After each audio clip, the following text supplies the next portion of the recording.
Good evening, everybody, and thank you for joining us. This is the Camarilla Cafe episode. I believe we're up to 16 today, which feels good to get to. I never thought it would get this far. I am your host, Lou Larocco, and I am accompanied by Chris Bonica and Shane Farmer. Once again, thanks for coming on, Shane. He was here last week. Thanks for having me. Yeah, no problem. How you doing, guys? Good. Great.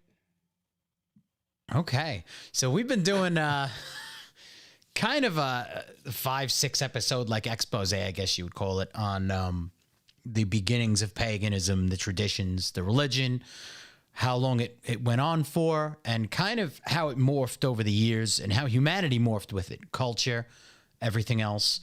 And we've been on that for quite a while. I think today we're going to kind of start, I guess, what would you call it? Patching it up.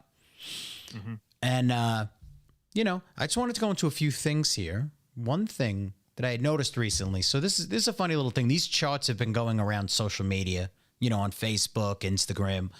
Occasionally somebody kind of pops up and they notice things like this. So, I mean, it's not really meant to put it up to the forefront, right? Which is why I have this gigantic screen with like 20 of them on here. It's not necessarily to point out any specific thing, but if you take a quick look, like the one that I have up right now, there's 182 beauty companies are owned by 7 major leaders, right? So it has L'Oreal, it has Johnson & Johnson, it has Estee Lauder, Procter & Gamble, right? And within them, yeah, there's 182 companies that you could sit there and say, I like this company a little more than this company, or this one works a little better than this. Chances are you're comparing products that are really one company 90% of the time. So this chart right here are the beauty companies. Let's see what one right next to it. Okay. So right here is Pepsi Cola, Johnson & Johnson, I guess in the food industry, Nestle. We have Mars, General Mills. And as you can see in the food industry, not just the makeup, there's Kraft and Heinz, which Kraft and Heinz are the same company. You just have hundreds of companies underneath them that are pretty much all that one company.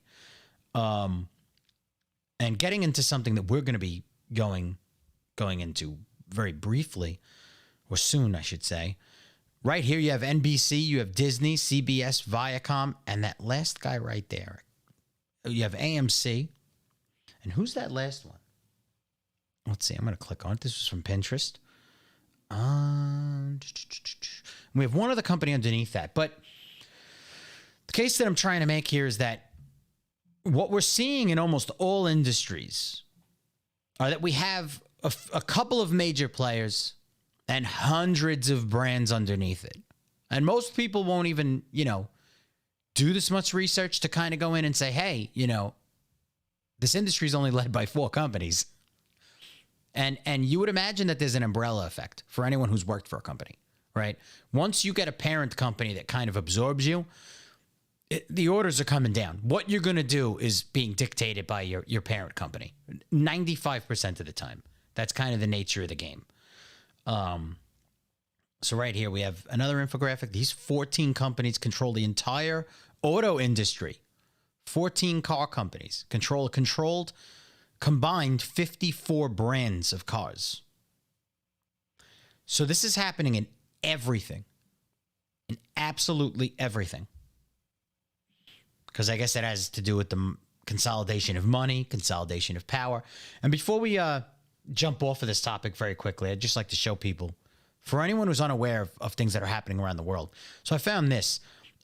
This is ownership of Australia's biggest companies. So this is Australia, not even America. Oh, no, sorry. U.S. ownership of Australia's biggest companies. So the blue are the U.S. investors.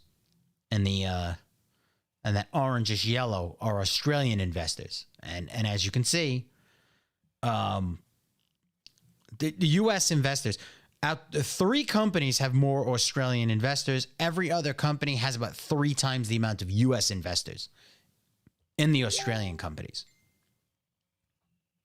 So even if we look at a matter of a stakeholder, investor, stock owner, the U.S. has a lot of influence in everywhere else in the world. And again, I think if you do a little research, you might find some really, really surprising connections. We'll get into the U.S. banks later. So here we have Alphabet, which obviously it owns Google. What are some of the other ones in there? Google itself is about like 50 brands at this rate. So does this surprise you guys at all? Doesn't surprise me. After all the things that we've seen and learned over the past few years. Yeah, so tool brand behemoths. So even if you look like, at, what was I was that? just going to say, you said AMC. It's just so funny that that's pretty much a Chinese company. And that's one of the media conglomerates, is AMC. Yeah. Even though it's American movie classics. Yeah, and right here we're looking at tool brands. So under each brand are about 5 or 6 other brands. Each one of them. Bosch looks like it has about 6. No. Bosch has 4, 8, 12. Snap-on owns 1, 2, 3, 4, 5, 6, 7. Apex, I've never even heard of Apex. That you're looking at 1, 2, 3, 4, 5, 6, 7, 8, 9. So 9 times 2 is 18. So Apex owns 18 tool makers. Harbor Freight has about 6 underneath its belt. Then we have Black & Decker. And we're looking at 2, 4, 6. Looking at about 12, 13 of them. Just under that. Hilti seems to be the only one that's only Hilti. Yeah, they're very expensive, Hilti. Mm-hmm. Well, I guess they might actually have some type of pride in their brand if they're only doing one brand. Probably. Yeah, because I heard about that too. For anyone who doesn't know, I worked for a very brief amount of time for an electrical company, and I'm not a very handy guy. I'm a tech guy, so I'm handy with computers. But yeah, as far as getting my hands dirty, I've never been that particularly that type of person. But I did get into tools for a small amount of time, and in that brief amount of time, I learned a lot about what's good, what's not, cheap pot metal. You know, a few different things that go into making these tools and the price of them. Hilti was known to be really good. I know Milwaukee was another big one. And I don't even see Milwaukee. Okay, so Milwaukee is made by TTI. I bet you most of these brands, like most of these companies, are made in China. Probably all made in the same factory. Mm-hmm. And then just, specced out to whatever those brands are looking for. You know, the funny thing is that the biggest thing at the place that I worked at, right? So I was using Ryobi because I just got the job and I was like, I don't know how long I'm going to do this for. So I went to kind of save money and get Ryobi tools. And at the graph that I'm looking at right now, TTI owns both Ryobi and Milwaukee. And Milwaukee was the one that they were saying was hands down the greatest tools. It's the same company. Doesn't mean it's the same product. I'll just put that out there. But it would mean that they most likely have a lot of shared parts. Oh, absolutely. We had started looking. Oh, sorry. I was going to say we had started looking years ago, just from studying the music business, like Vivendi Water, Vivendi Universal, and all the record labels went under just one small segment. And then the rest was like waste and water management. That was just one branch. And I think there was a total of 4 major names back then. And this is probably 15 years ago. And all the record labels all across the globe were all under those 4 top companies. Mm-hmm. And that blew my mind. Yeah, Universal Music Group. Let's see. You know what? Let's take a quick look at that. And word is on the street that CMT and a lot of these other ones. And remember, folks, this is let me switch over first. This isn't a show to take as literal because we are here for entertainment purposes, as we want to state. But always seek your own truth, look for your own data, do your own research, and come to your own conclusion. But there's a lot of things to lead to say that there's a lot of tie-ins to Illuminati, to a lot of these companies. So right here, all I did was Google Universal Music Group subsidiaries. And right here, we have Republic Records, Interscope, Def Jam Recordings, Universal Music Japan, Cash Money, Island, Publishing, Aftermath Entertainment, Music Spain, Mino CMI. I guess they got EMI.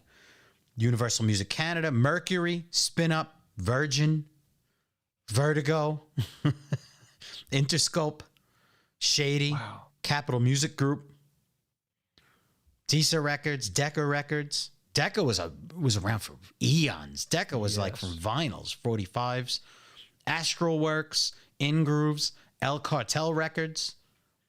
I mean, G Unit, Deutsche Grammophon, Blue Note. Yeah, I mean, any one of these record labels, Impulse Records, Fame Records. I mean, I'm not going to read them all. Who knows what the total is? Philips. How big is Philips? Oh, man. Right? They've been around for eons, too. I mean, you're talking... So, yeah, I would imagine Philips was gigantic. But Capital. Was Philips attached to the hardware company? Philips? Is that the same, like the record label was the same as the actual like equipment maker? I might have to look into that. It might be a different division. I think so too. So you think they sold off part of it? I mean, I don't think Universal Music Group would be making microwaves. No.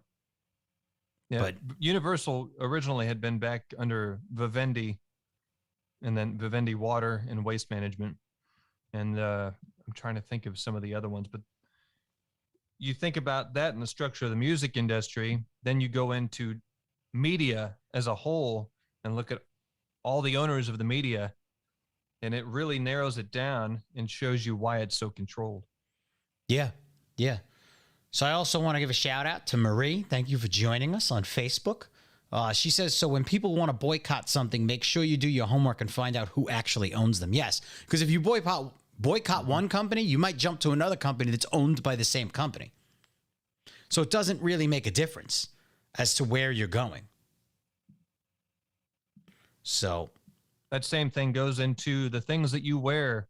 And if you're supporting a certain group that is trying to scream and shout out to the masses about freedom for all and equality and no more slavery, yet they're spending all their money on all these clothing products that are made by slave children like Nike, Adidas, Apple, Mac products, all made by child slave labor. But no, we're just going to argue about this little bit here in the United States and pretend that none of that other stuff happens, even though they keep spending their money on it and supporting it.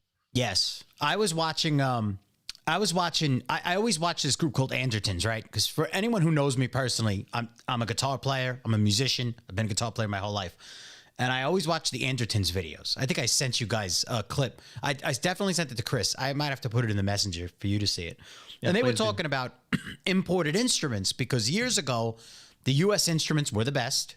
And I think it's becoming, I guess, less accepted now because we're seeing a lot of guitars from Japan and some other areas of the world that are still really, they aged well from the 1970s, some from the late 60s.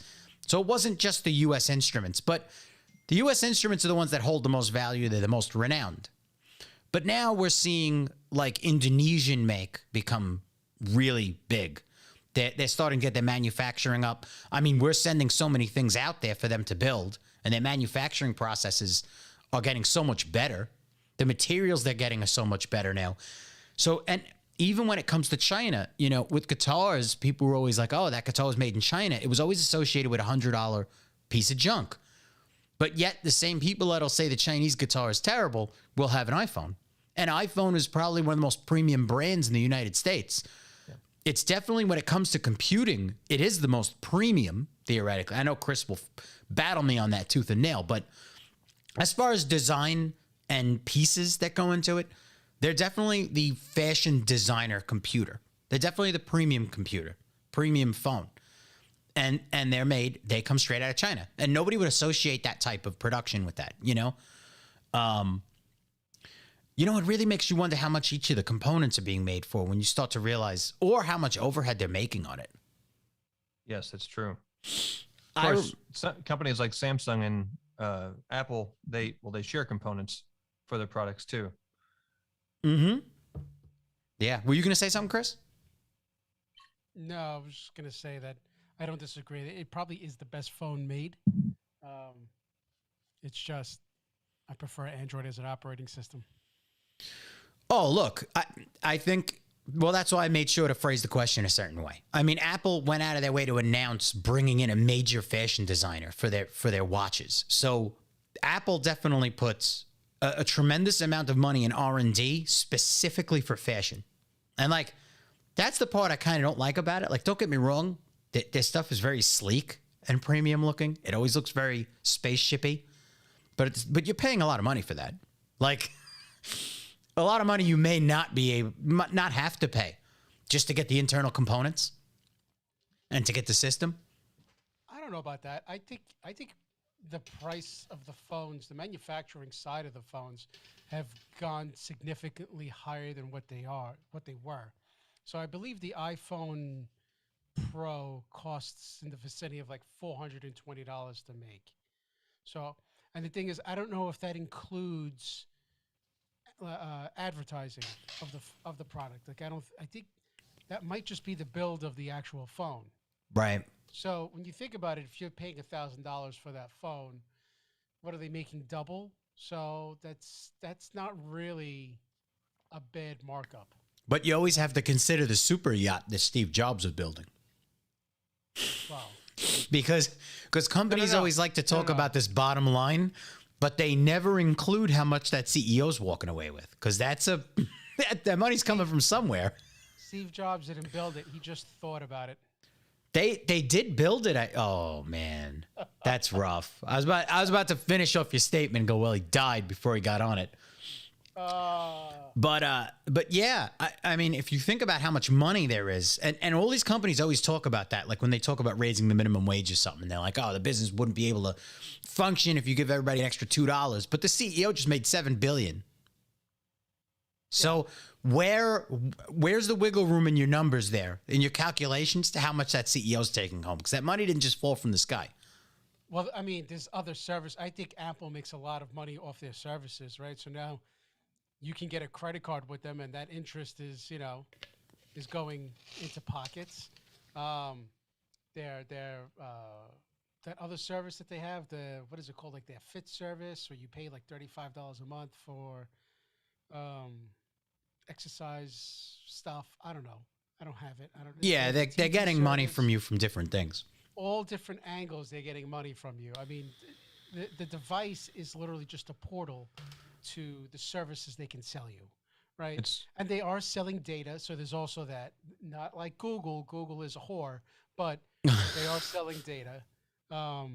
It's all to keep us enslaved. I mean, if they keep on generating more inflation, then these central bankers keep on making more bank, if you will, off of us, keeping us always trying to struggle to get from paycheck to paycheck, even being able to afford your living space.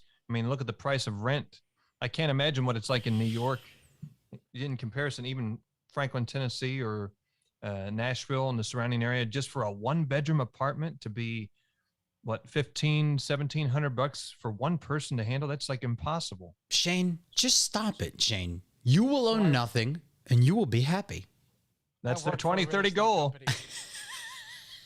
I work for a real estate company, and the rents are astronomical because it's all Manhattan pricing. Lou knows about it. Lou works for the company. Oh yeah, I couldn't even fathom how anybody was affording that.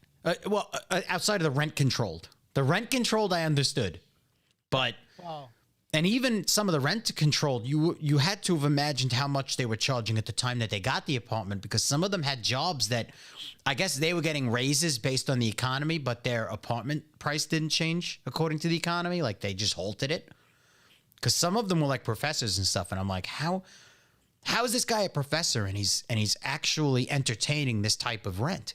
Like it was obscene, but And a lot of those people had those apartments from like the 50s. There's a lot of old timers in the buildings. Yeah. So I also want to say hello to Debbie. Thank you for joining us on Facebook. She says there is an app called Boycott that can help you with your shopping. So does Boycott also look at what the what the companies are that own the smaller companies, so that if you do boycott, it'll tell you every brand to stop to kind of hit that mother company. Marie also says, my grandmother's apartment was bigger than my house, and she was paying like $400 a month. Yeah, that's in the buildings that we used to work in, or I used to work in. Chris is still there. Yeah, there was some people who were professors living on the Upper West Side, and the rent for some of those apartments was astronomical. It was more than they make a year in a month sometimes. Well, I mean, that's an exaggeration, but yeah, it was rough. I Am Not You is also joining us on Twitch. He says Sony Xperia smokes iPhone. I don't know about that. The price to manufacture the iPhone becomes the price of cleaning up the bodies of the little kids jumping out of the factory windows. So yes, I was going to mention that before. I was waiting on that. And then he says some professors can make upwards of $200K. So yeah, there was wasn't that company TMC that were making the chips for the iPhones? TMC had people jumping out of the windows during a holiday season. It was Foxconn. Right. Yeah, that was a known story. TSMC is making the chips, but I think they produce in enough volume, and a lot of that is made by automated. It's a lot of machinery making those chips. Mm-hmm. I mean, it's not like there aren't people on the floors. There are, but it was the actual assembly of the phone where people were killing themselves. Well, that's a funny thing that you mentioned the automation, because I'll bring up the guitar guys again, Andertons. For anyone who's a musician, you should definitely check them out. They're a retailer in Europe, in London, actually. And one of the guys who does the videos is the owner. So they give a lot of insight into the price brackets, what kind of quality you're getting for what bracket. They do a specific episode on the cost of diminishing returns, because, music instruments can vary anywhere from $70 to $7,000, right? So they'll give you the whole kind of scope of the industry, how much is getting paid. And they also make their own brand. And they're very open on where they get it done, how they pick the manufacturer. And another interesting thing was, in the last few years, the cheaper instruments have been becoming much, much better. And the expensive instruments are still going up, which is funny, because the quality of the cheap stuff is going up significantly. Some of the better stuff, some of the better brands, if you will, haven't made as good quality items. Mm-hmm. Yes. And I watched a review on a $300 instrument. And for anyone who's a musician, usually the first thing that is bad on a cheaper instrument is the fretwork. It's horrible. It's not in tune with itself. Some frets are higher, some aren't leveled. It's not good. It's like doing 180 miles an hour on a dirt road, right? It's just not good. So, and what they're pointing out is, in one company for $300, you're getting a neck with perfect fretwork, absolutely perfect fretwork. And I believe this instrument's coming from Indonesia. And he's claiming that the fretwork is better than $1,200, $1,400 instruments that are U.S. made, because they've come up with a new manufacturing process that automates the actual production of the neck. So it makes you wonder why the inflation is still allowing the higher end stuff to go up in value, if the lesser expensive is actually becoming a lot higher in quality. Makes you think about these things as these processes change, right? Like, you would imagine they could probably make an iPhone for less. I'm not pushing for that, but what I'm saying is, obviously knowing what's going on overseas while they're trying to knock the prices down. But again, it gives a significant question mark when you try to evaluate how much is going to the board of execs. How much money is just an overflow that's going to be bonuses? The CEO is going to make an extra $70 billion this year. Like, how much of that is not accounted into, like, okay, we're paying for this to be produced here. We're paying these people barely nothing. This is the total cost of the product. And then this is how much we need for operations to function. You get what I'm saying? I feel like the numbers are never honest. And you wonder what happens with the petty cash. I mean, I don't think business are going to be totally transparent with the true operating costs of everything, and then, how they actually divvy that money up. You know, Mm-hmm. that's always going to be buried somewhere in the books. Yeah. I mean, if those company heads don't get all that money, then how are they going to be able to afford getting these divorces so that they can go off and do these other behind the scenes schemes and build their underground bunkers and their spaceship for whatever's coming that they don't want to tell you about? You know, there's a lot of interesting parts there. Who was the most recent, most gorgeous woman in the universe? Was it Mackenzie Bezos? Was the most amazing, unimaginable bachelorette on the planet because she, through a divorce, she made $40 billion? You couldn't even conceive that. Like mentally, you couldn't even. And I remember online there were all these jokes about how she's that's the greatest bachelorette you can ever run into because of $40 billion out of a divorce. I mean, don't people find it peculiar that Jeff Bezos built a bunker inside a mountain and then built a launch pad a mile away? Well, now you're going into other things. Yeah, I know, but it's interesting. What were you going to say, Chris? I was going to say I should just bang a billionaire. That's what I should do. Well, you got to find her. She's out there. Listen, I'll bang a dude. I don't give a fuck. Oh my God. Divorce his ass. So, I Am Not You also says there may still be a stigma around Chinese-made products, but at least as far as electronics are concerned, the Chinese products are catching up very fast in quality for far less in price. Yes. So, me and I Am Not You, we're kind of audiophiles. We look into headphone speakers all the time, and even in the headphone market, $70 headphones now that are coming in through Amazon from China. I mean, they're competing with $400, $500 headsets easily, and a lot of the time surpassing them. The production has just gone so far up. But I mean, even at this time, I don't know if you'd really want to give your money to China, but the way prices are inflating, you're not really getting an option to make a choice. Yeah, friends who were actually heads of certain companies, just in discussions of the past, who went overseas before they passed away, they basically talked about how fantastic their clean rooms were for all the circuitry and even building all the housing for your pedals for music gear. And it was pristine, perfect. Unfortunately, the United States threw all that away. They basically got rid of all the machining and all the ability to build and create here in this country. As a matter of fact, we went to Home Depot the other day and we saw a product that said proudly assembled in the United States. What the heck is that? Proudly assembled. Yeah, but the parts are globally sourced. Yeah. So, Mm-hmm. but you know what that means. They're coming from China. Yep. Yeah. And I had only learned about pot metal recently. People started saying that's Chinese pot metal. That's Chinese pot metal. Like I know there's different grades of metal and different mixtures of metals, right? But I never realized, like I'm finding different sets for instruments for like $10. And I'm like, how is that possibly $10? Like that piece is easily $100. And it's still not made in the US if you buy it separately. I'm like, how is that possible? And then I started hearing the term pot metal thrown out. And I started finding out that it's any junk or leftover from other stuff just mixed in a pot and boom. It's all their surplus. That's why I know for a fact that they actually got in trouble a lot, and they still do it.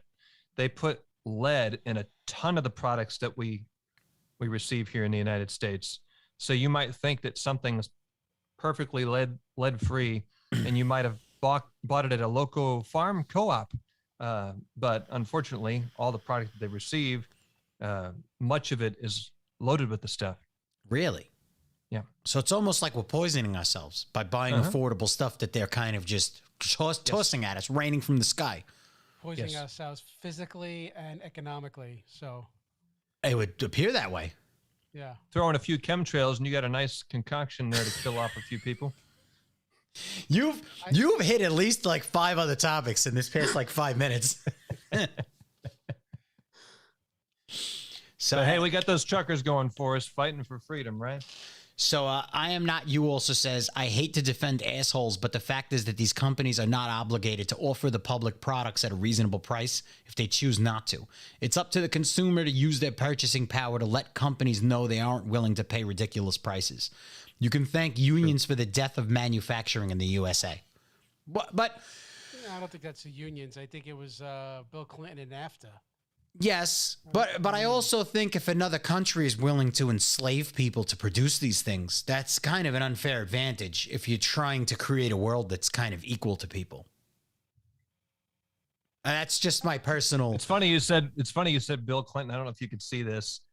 We just found this from years ago from up in Ohio. It was an invitation to a local university for his visit. Really? Yeah. What so glad I didn't see it to go. I wonder if he brought a whole case of cigars with him. He probably did. And they were all moist. Oh, yeah. He's looking to dip his cigars in some new places. That's what his tour was doing. I did not have sexual relations with that woman. Could you imagine that's what you're famous for? You were United States president, and that's the most famous thing. Define sexual intercourse. That's what he's famous for. Sodomizing women with cigars. I mean, come on. That's You awful. mean she didn't help him find his contact that fell underneath the desk? So okay, to kind of wrap up this like miniature discussion we're having, this intro. This is actually a pretty long intro. So we find ourselves right now in a world where the entire economy is basically dictated by a select few companies. Almost every area of the economy, you only have like 4 or 5 companies, and they're directing everything else, right? And a lot of people consider us as like, this is the biggest consumerist country in the world, probably, right? We buy the most things. We have the most expendable money on the spot. As a general population, we're probably also considered the laziest by far. So all we do is sit around, eat, get fat, complain, and bitch, and just eat and buy things. So everywhere else in the world is making everything, and we're just buying it. So what do you guys think are some of the reasons we ended up like this? I think there's a lot of entitlement in this country.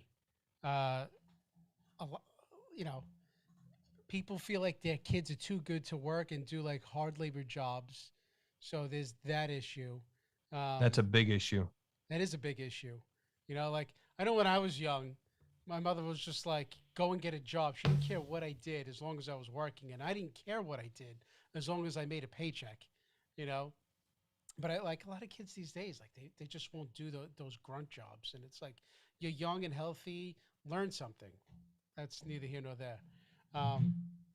And in just discussions I've had with people, I feel like people don't want manufacturing jobs in this country because they feel like it's going to pollute the environment. And I'm like, it's still polluting the environment. It's just not on U.S. ground. And I feel like if those jobs were here in America, and we would find a way to make the process better, so they're not as terrible for the environment. But I believe if we quadrupled or more the pollution in the United States that we've ever created here, China still wins by huge, huge amounts. Yeah, they don't really give a shit, do they? No, they don't. Well, when you look at the charts, when they talk about which countries are cutting emissions and things like that, we're like not even 10% of the total emissions in the world. Like, never mind, we got rid of almost all manufacturing, but for a country that has so many cars and so many other things that are pollutants, and I would say if you've walked in any major city like LA or New York, I mean, it's just shit everywhere, right? We still contribute the least of almost everyone, which was part of the thing that they were talking about when Trump was in office, was that he said we need to get out of those economic forums and stuff like that because we're giving all this money to other countries, but yet we're not producing any of the actual emissions. Nobody else is cutting down. The biggest thing was China was not going to cut anything. The UN Council is all tied into the central banks. Is that the Paris Accord? That was one of the main ones he was talking about. He pulled from that at the time. Right.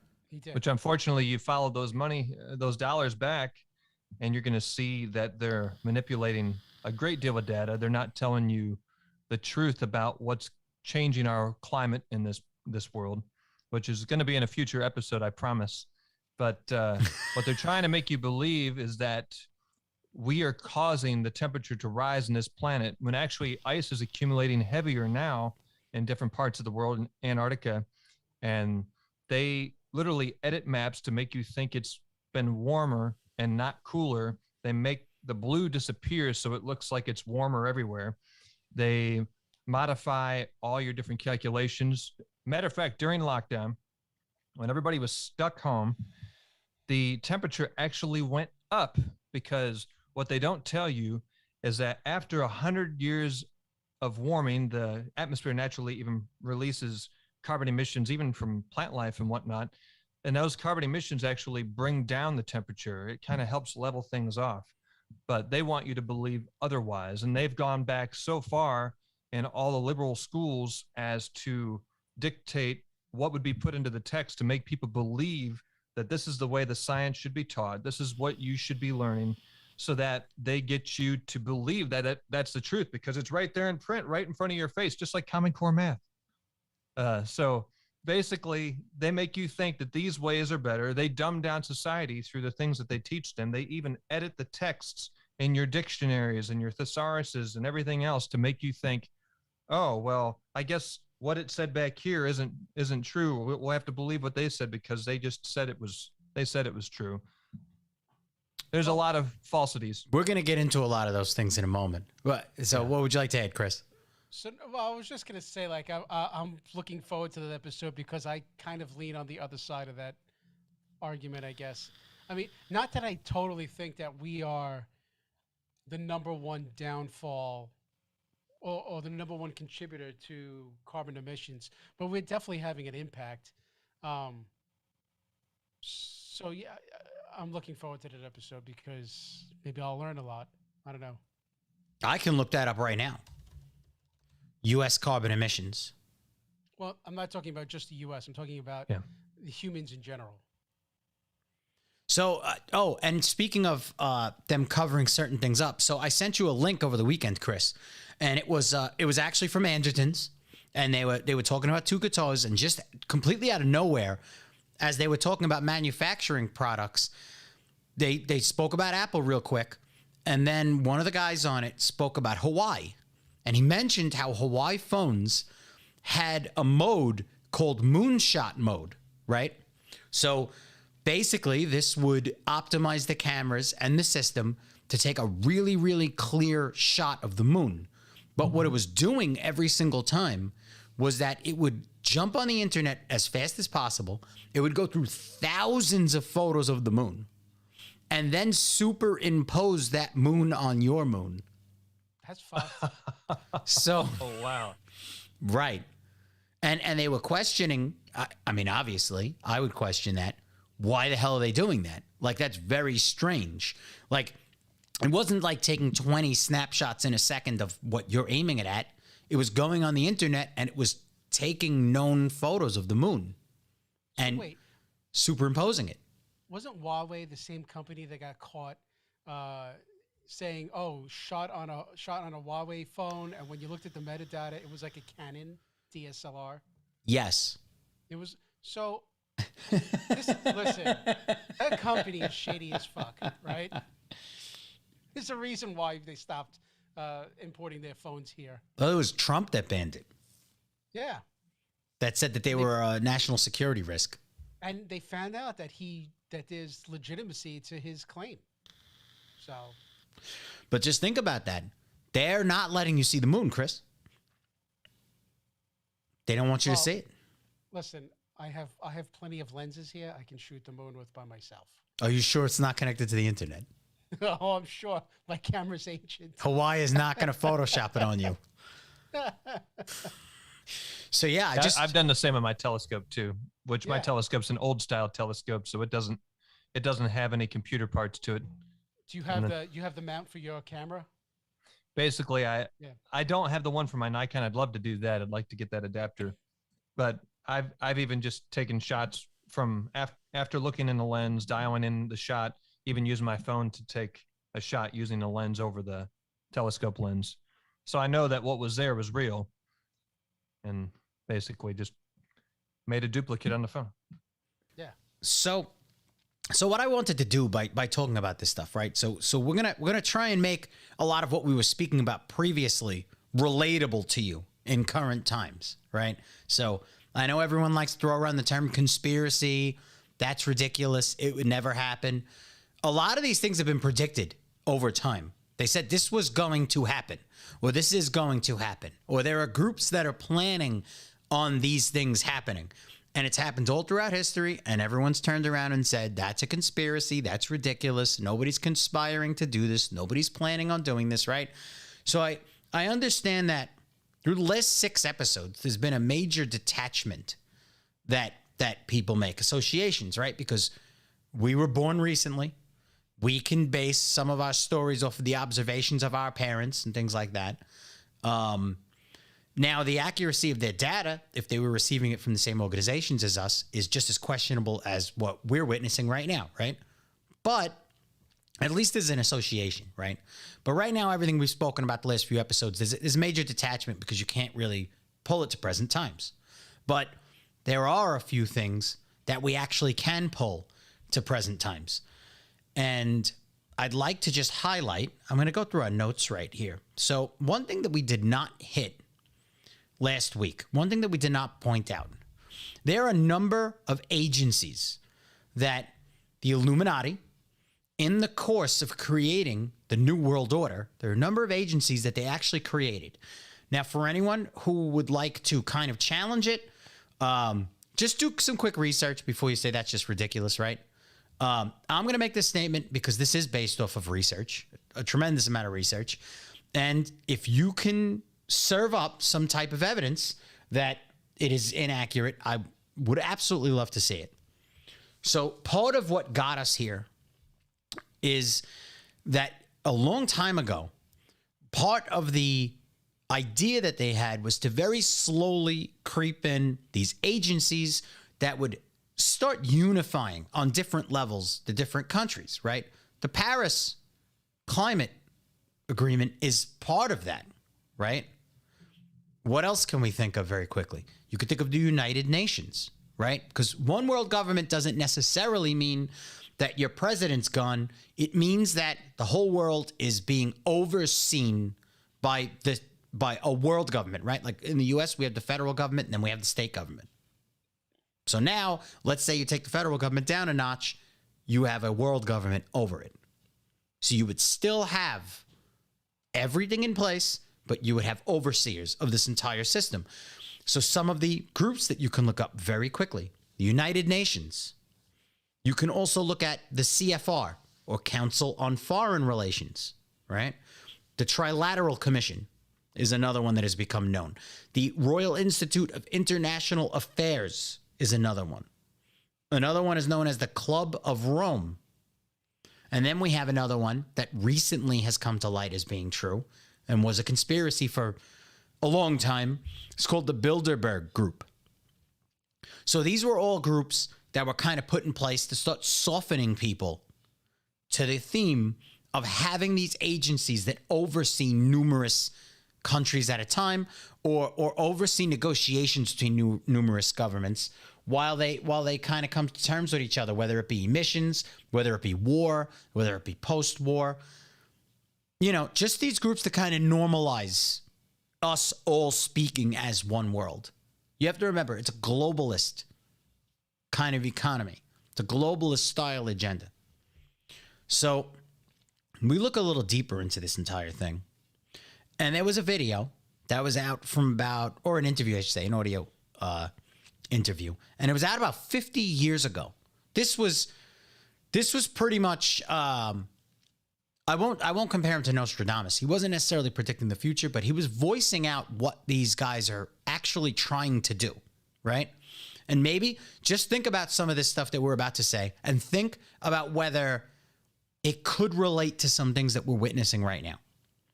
So the number one thing he said that the Illuminati was attempting to do was to use monetary and sex bribery to obtain control of men in already high places in various positions of government and power, to have them be held in bondage of application through political forms of blackmail. Now, I don't know if anybody would kind of relate that to somebody like Nancy Pelosi being worth $240 million. Or they can kind of relate that to a man named Epstein that seemed to have flown with a lot of these really, really high power people, really influential lawmakers, presidents, that it seems like there may have been some type of sex bribery in there. I don't know. I could be wrong. I don't think I'm wrong about that, though. So I think we're seeing a lot of that. We're seeing even bribery from Pfizer right now. And it is factual. The numbers are out there. You can see them. You could see how much they're making on the stock market, too. The same people that are creating the laws that are propelling certain companies are the same people that are investing on those companies. So they're not insider trading. They're causing the fluctuations. They're literally the causing of it. So then we have number 2. The Illuminati and the faculties of colleges and universities to cultivate students processing exceptional mental abilities and families with international leanings to be brought into training. So here they were looking at pretty much giant schools. You're talking Harvard. You're talking, what are some other big ones there, guys? Like the real... Oxford? Yes, Oxford's another one. Princeton. So we're naming all the collegiate. Is that the term you'd use for a? So now we have an idea of the Skull and Bones, why that was created, the Rhodes Scholars, these clubs that kind of built up in these really, really high-end universities, right? Because to get into those universities, you have to at least have a memory that's capable of being considered exceptional in today's measurement of intelligence, right? And most of the times, these schools are just so unaffordable for most common people. It's usually going to be rich people that are even going to be able to afford to get in, right? So basically, it's rich people's kids affording to get into these schools and just pass down, positions. So, and basically, it was to be training these people through these clubs into a one world government, to be training these people that higher intelligence should be running those of lower intelligence. Men of special talent and brains have the right to control those less gifted, which I think we're starting to see in society now, how a lot of this seems to be a cultural war between highbrow and lowbrow. I don't know if I should say lowbrow. That's a little grungy of a statement to use to describe people, but really, I mean, we're seeing a class war, a big-time class war. So I actually know a student who went to Harvard and their mental state literally shifted and they became hardcore left. And they wouldn't allow you to question anything. They would argue with you instead of have a peaceful conversation because they literally hammered all of that mindset into them in Harvard. Yeah, we're seeing it everywhere. Professors, teachers, they're stating they're better people than you. They're stating they know better. They're stating that we don't know what's good for us. You could see it in the media. They're labeling anyone who's middle class or lower or any type of conservative as just being dumb, uninformed, uneducated. That's funny terms to use when the whole school system is just based off of memorizing shit and writing it back down on a piece of paper. It seems like a good reason why a lot of the people that float very high lack a lot of common sense. They're the same people who'd walk down a dark alleyway and get themselves mugged and raped. Yeah, these people even tell me that, you must get your information from YouTube. But I know prominent doctors and geologists and you name it, all across the board that have their own YouTube channels. So what does that say about that comment? It's of course. Information is information. And if you're intelligent enough to actually kind of cipher through it and find what's applicable to what you're looking for, unless, and I always say this to people, unless you can literally put your hands on it and mold it and show it right out in the open, there is always an argument against it. There's always a different way to look at it.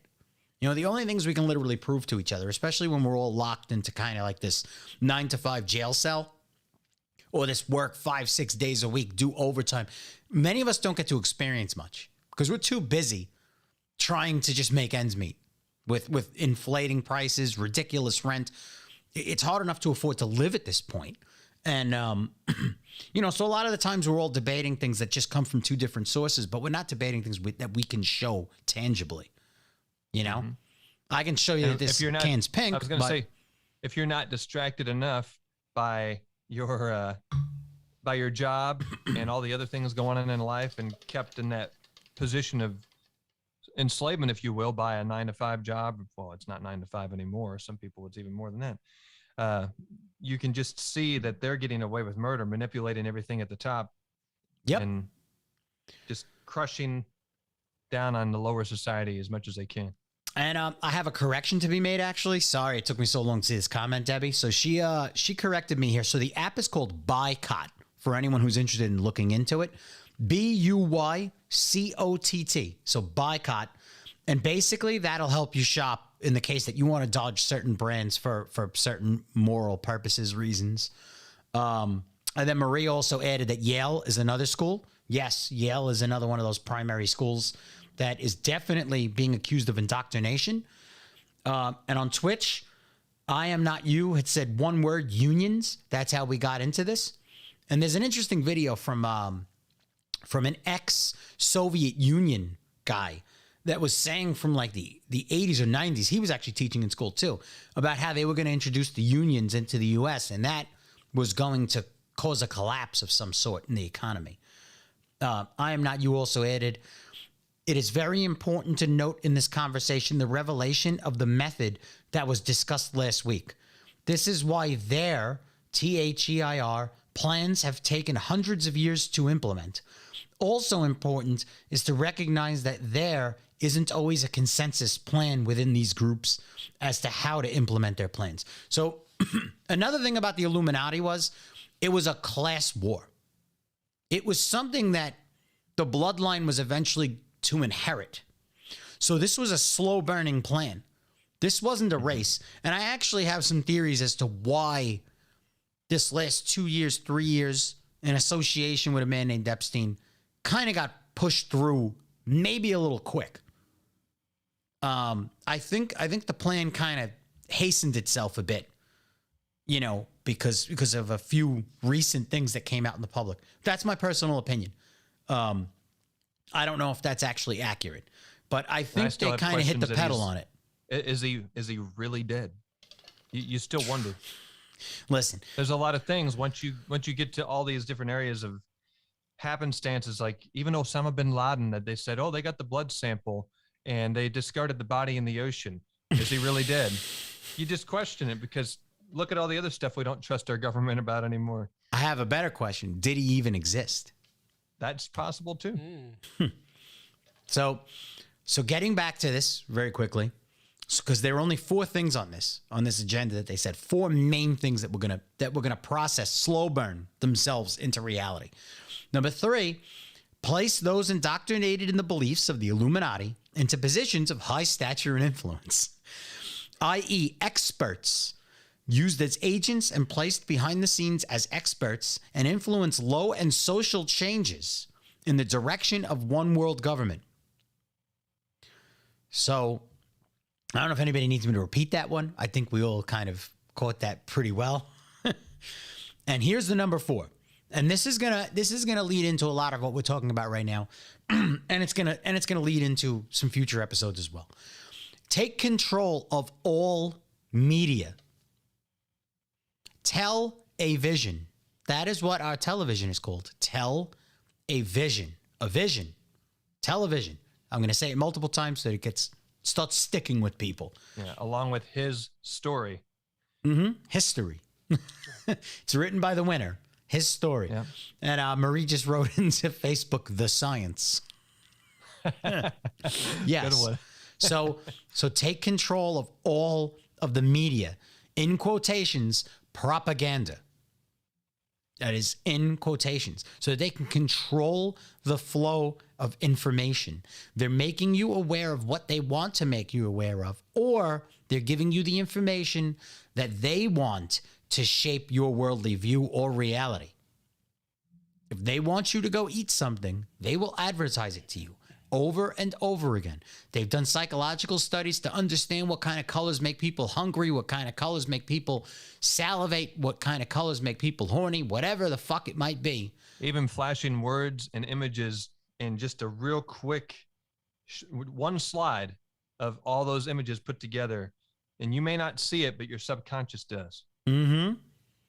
Just like in The Exorcist. It's like, right in your face. So they understand. We'll get into MK Ultra. It's coming. So, but I feel like a lot of these things are very important to kind of solidify in people's minds so you understand why these things took place. Because the problem is when you see this information in little bits and pieces in all of these different places, you never put the spider web together. You never understand how they're actually connected. So when you initially hear some of these stories, like I know people who've heard about the MK Ultra stories, and some of them have actually been declassified. Okay? Maybe not the proper end result of what happened with the experiment or the proper thing that they've learned from the experiment, but the fact that the experiment even took place, people used to say, it's kooky. Why would they do that? Well, now we're trying to kind of give you this information in an order so that it gives you a sense of why things happened when they did, when certain technologies emerged and why they emerged, how they were implemented, so that in the end result, they get what they want out of it. They especially did a lot during the World War II era with Hitler. And you think mass psychosis now, that definitely seems to repeat itself, where people will get brainwashed and they think that this group is better than this group. And then they try to get rid of that group because they don't agree with them, even though this is the group that's screwed up. And the experiments that they did were brutal. Well, even with twins, especially. I need to correct you on that. So for anyone who's in front of Google, the actual term is mass formation psychosis.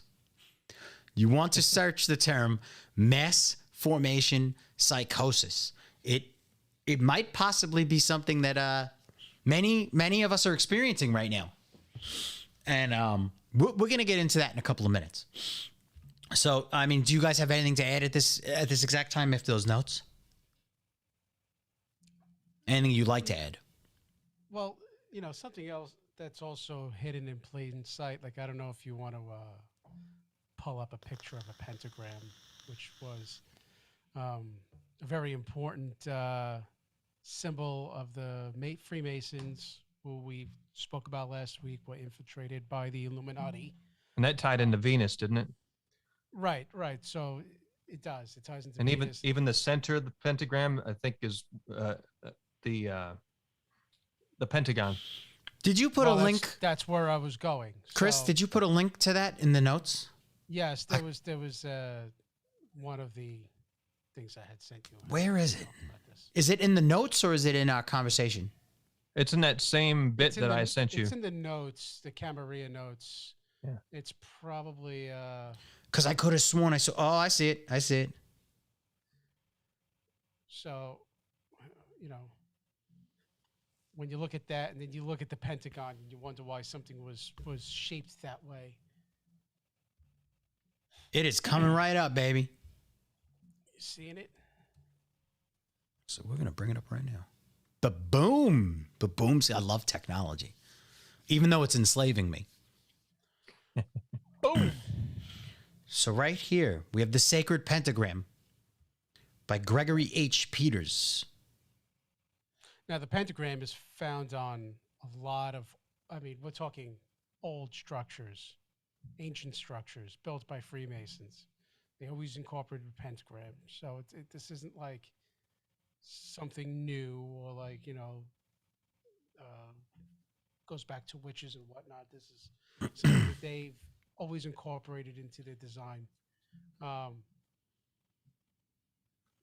again, what you see in the middle and even the shape of it, if you connect all points, you get a pentagon. So here's something a little funny, right? So it came from Gregory H. Peters, and it says right here that, note, this paper was presented first at the November 2004 convocation of Golden State College Societas Rosicruciana in Civitibus. Fuck it. Here you go. I'm gonna highlight this so you guys can read that. It looks like it's from the Rosicrucians, basically, and it's actually not even letting me highlight it, which is pretty funky. But it basically says right here, central on our Rosicrucian altars in the SRICF is the figure of the pentagram, also known as the pentacle, pentalpha, pentacle, and pentacle. Pentacle. I don't know if I'm pronouncing this all right, but a 5-pointed star formed by 5 straight lines between the vertices of a pentagon and enclosed another pentagram. And enclosed in another pentagon. So a pentagon and enclosed another pentagon. Right. Yeah, the pentagram has always been associated with evil and something satanic, something on a negative spiritual level, right? Right. And that seems to be the main thing. So it says, but that's not always, that hasn't always been true. I feel like that's only taken course in the last 100 or so years. Yeah, Right? kind of like the swastika. Right. I mean, well, unfortunately, the Germans kind of fucked that one up, right? Sure did. Because it didn't always mean, you know. In fact, what did it mean to the It Germans? was a sacred sign of peace before that, I thought. Right. So this paper explains a few things right here. It says, today the image of the 5-pointed star has become almost obsequious to the media, and the symbol has been used to promote rock music and movies, feed satanic furor with tales of ritual slangs and other hype. Additionally, the many neo-pagan movements have adopted the pentagram as their ensign of natural religion. More recently, novels such as the Da Vinci Code have weaved a colorful blend of fact and fiction, and once again brought the image of the pentagram into popular view. At the same time, there is a long, somewhat quiet, esoteric history of usage associated with this symbol, which initiates in all times have utilized. So it also says, despite the seeming commonplace appearance of this symbol, it is little understood. This paper will endeavor to highlight some of the symbolic meanings of the pentagram, looking at historical usage across cultures and languages, Masonic usage in both the craft and higher degrees, which emphasis on our Rosicrucian usage, the geometric properties inherent in the symbol, and Western occult traditions of initiation and ceremonial magic. It is hoped that this paper will help to cut through the popular misinformation about this symbol and shed some light on the real properties of use of this powerful sacred figure. So it's going to cut through the misinformation, guys. That's it. Are you fact-checking right now? I was actually trying to browse through to see if I could find something in a Masonic Bible. But I didn't find anything specific. But I did see something that you might be interested in seeing. I'll send it over to you.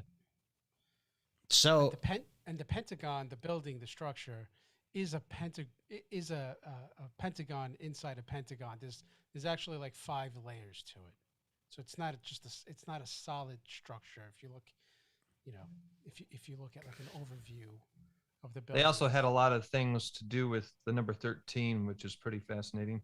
that keeps popping up everywhere. We just went over the US dollar the other day with that number everywhere.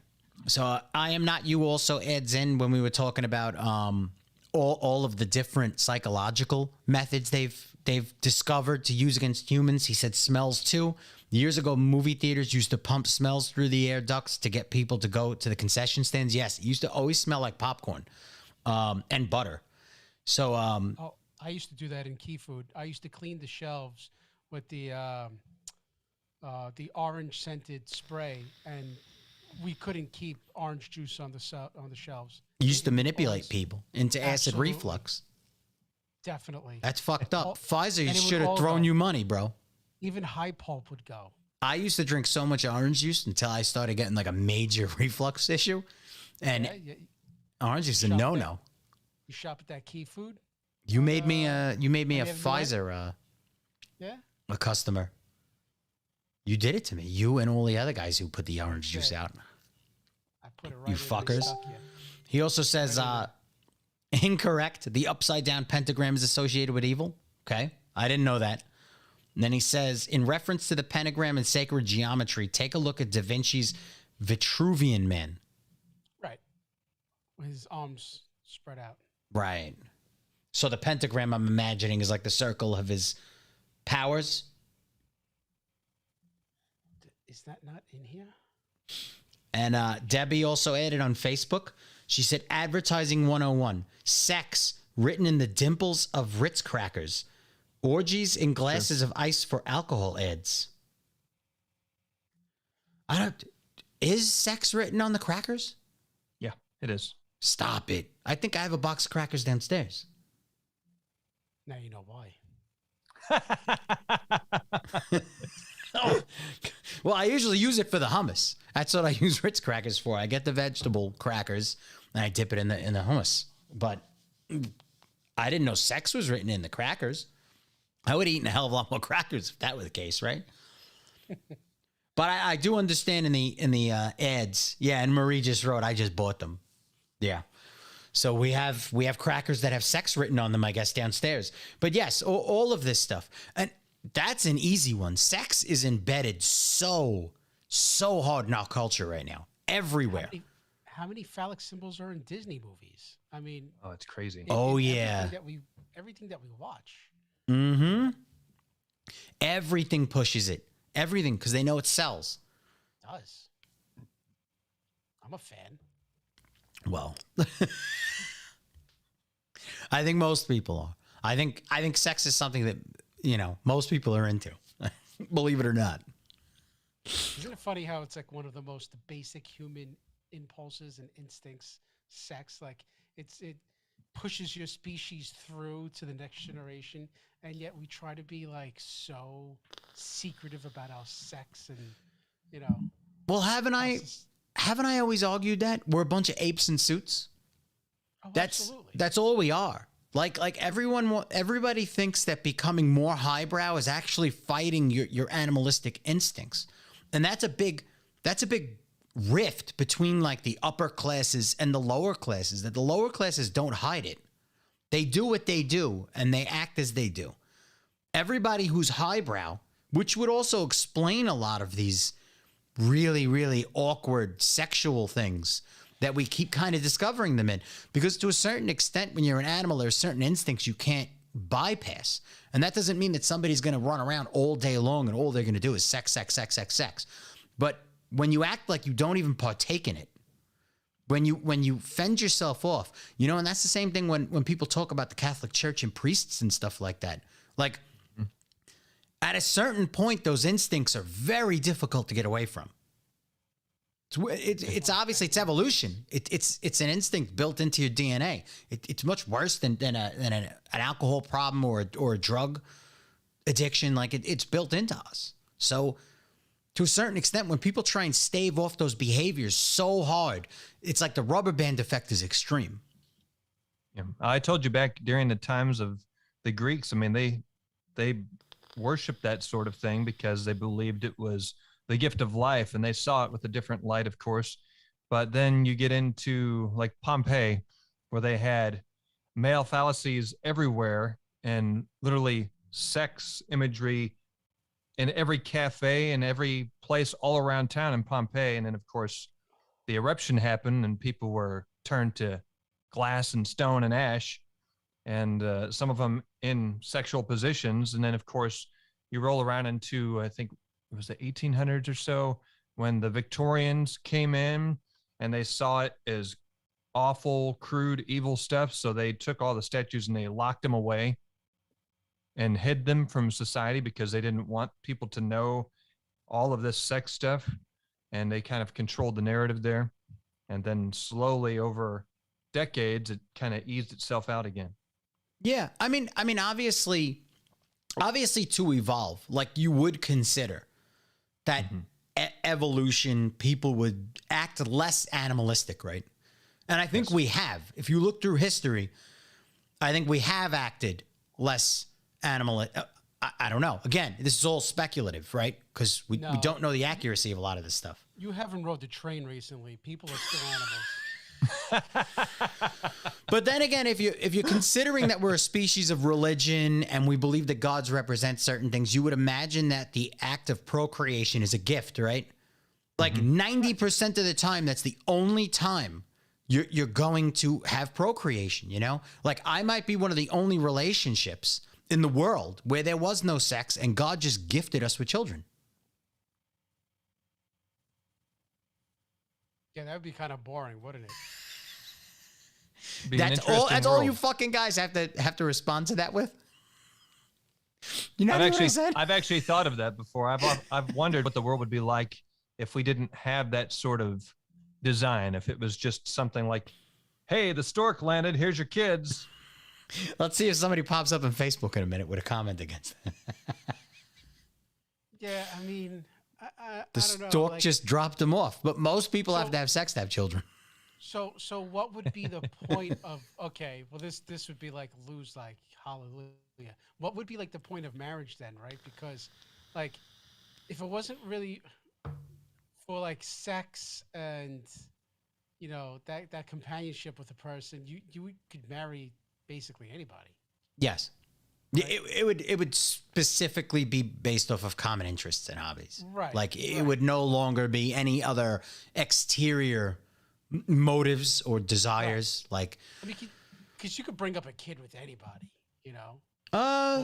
In a sense, I would kind of argue against that a little bit. I think that the culture, the yin and the yang, they even have a lot of evidence that a lot of children that come out of one parent households tend to be higher ratios of criminals and unstable households. I wasn't saying one parent household. I'm just saying you could bring up a kid as long as you and the other person have a mutual respect on how to bring that child up. You could bring that child up with anybody.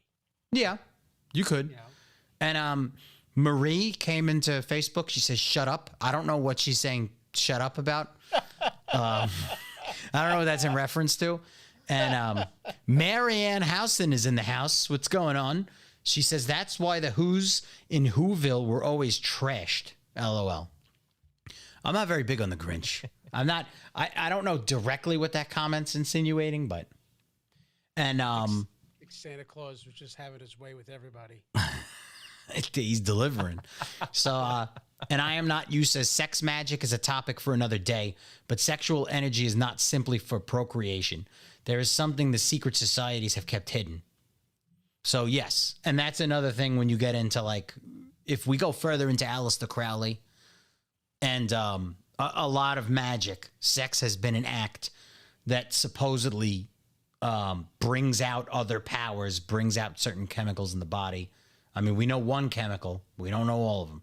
But mentally, it's supposed to do something. To my understanding, there were some churches in the past, I think 18, maybe even early 1900s. I'm not exactly sure of the time frame. I'd have to review my notes from when I saw this.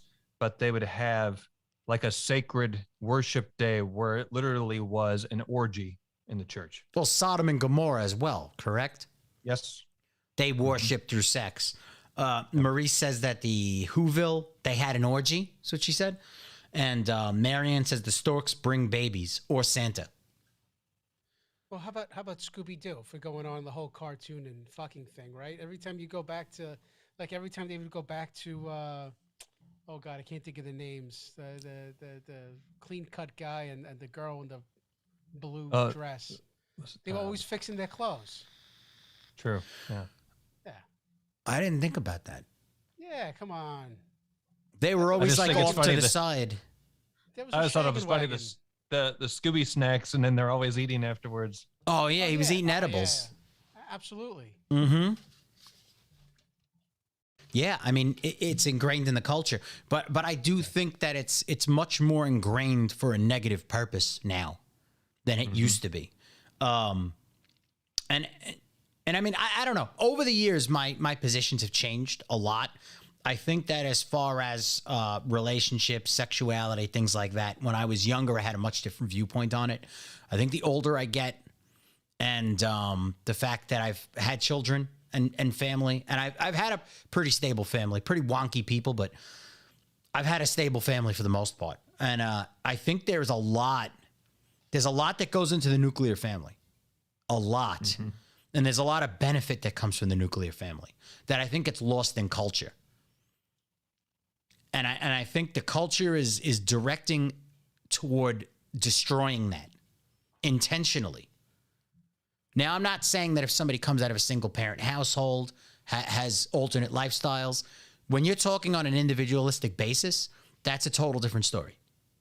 But I think when you're talking on a cultural standpoint of how the entire thing is kind of like just kind of, let's just stick to doing it that way in most cases. If we're going to push anybody to do something, let's just kind of hold it that way. I think that society is being destroyed right now. At least this United States society. I don't know what you guys think about that, but I think, like I said, on a large scale, I think we're pushing people to go against what the majority kind of naturally go towards. I mean, as soon as World War II happened, they got everybody else to go to work, and the men no longer were there to take care of the household because they were overseas fighting, and the women started working. It never went back. It just kept progressing, and then somehow I think these higher ups found out that, oh, well, if we can push the pay down so together that couple can make what one person used to make. They're forced to both be away from the children, and now you create a nanny state. You got it. Yep. Mm-hmm. And then as the Illuminati thing states here, you put these people into the educational system. Mm-hmm. And now they're raising your children. You don't have enough time. And I've noticed, especially with things recently happening in the schools, we have been, I can't say we're on top of the children, like seeing every assignment and helping with everything, but we've had to go out of our way to look at a lot of their work and to kind of, whenever we get a chance, kind of breeze through it or at least catch up on whatever we can of what's happening. Wasn't it some of the local schools that even put out there that they wanted you to agree not to watch their class happening over Zoom or Skype or whatever they're using for education? They didn't want you to listen in? The parents are not allowed to listen in. Yeah. That was part of the agreement. I mean, what is that? Mm-hmm. Yep. They want to teach your kids what they want to teach your children. And that's it. They want you to have nothing to do with it. They don't want you to help. They don't want you to hear it. They don't want anything. Most of the things that are coming out about what's happening in the educational system right now are coming out of cell phones. Mm-hmm. Like, you have to go on social media and people will show you.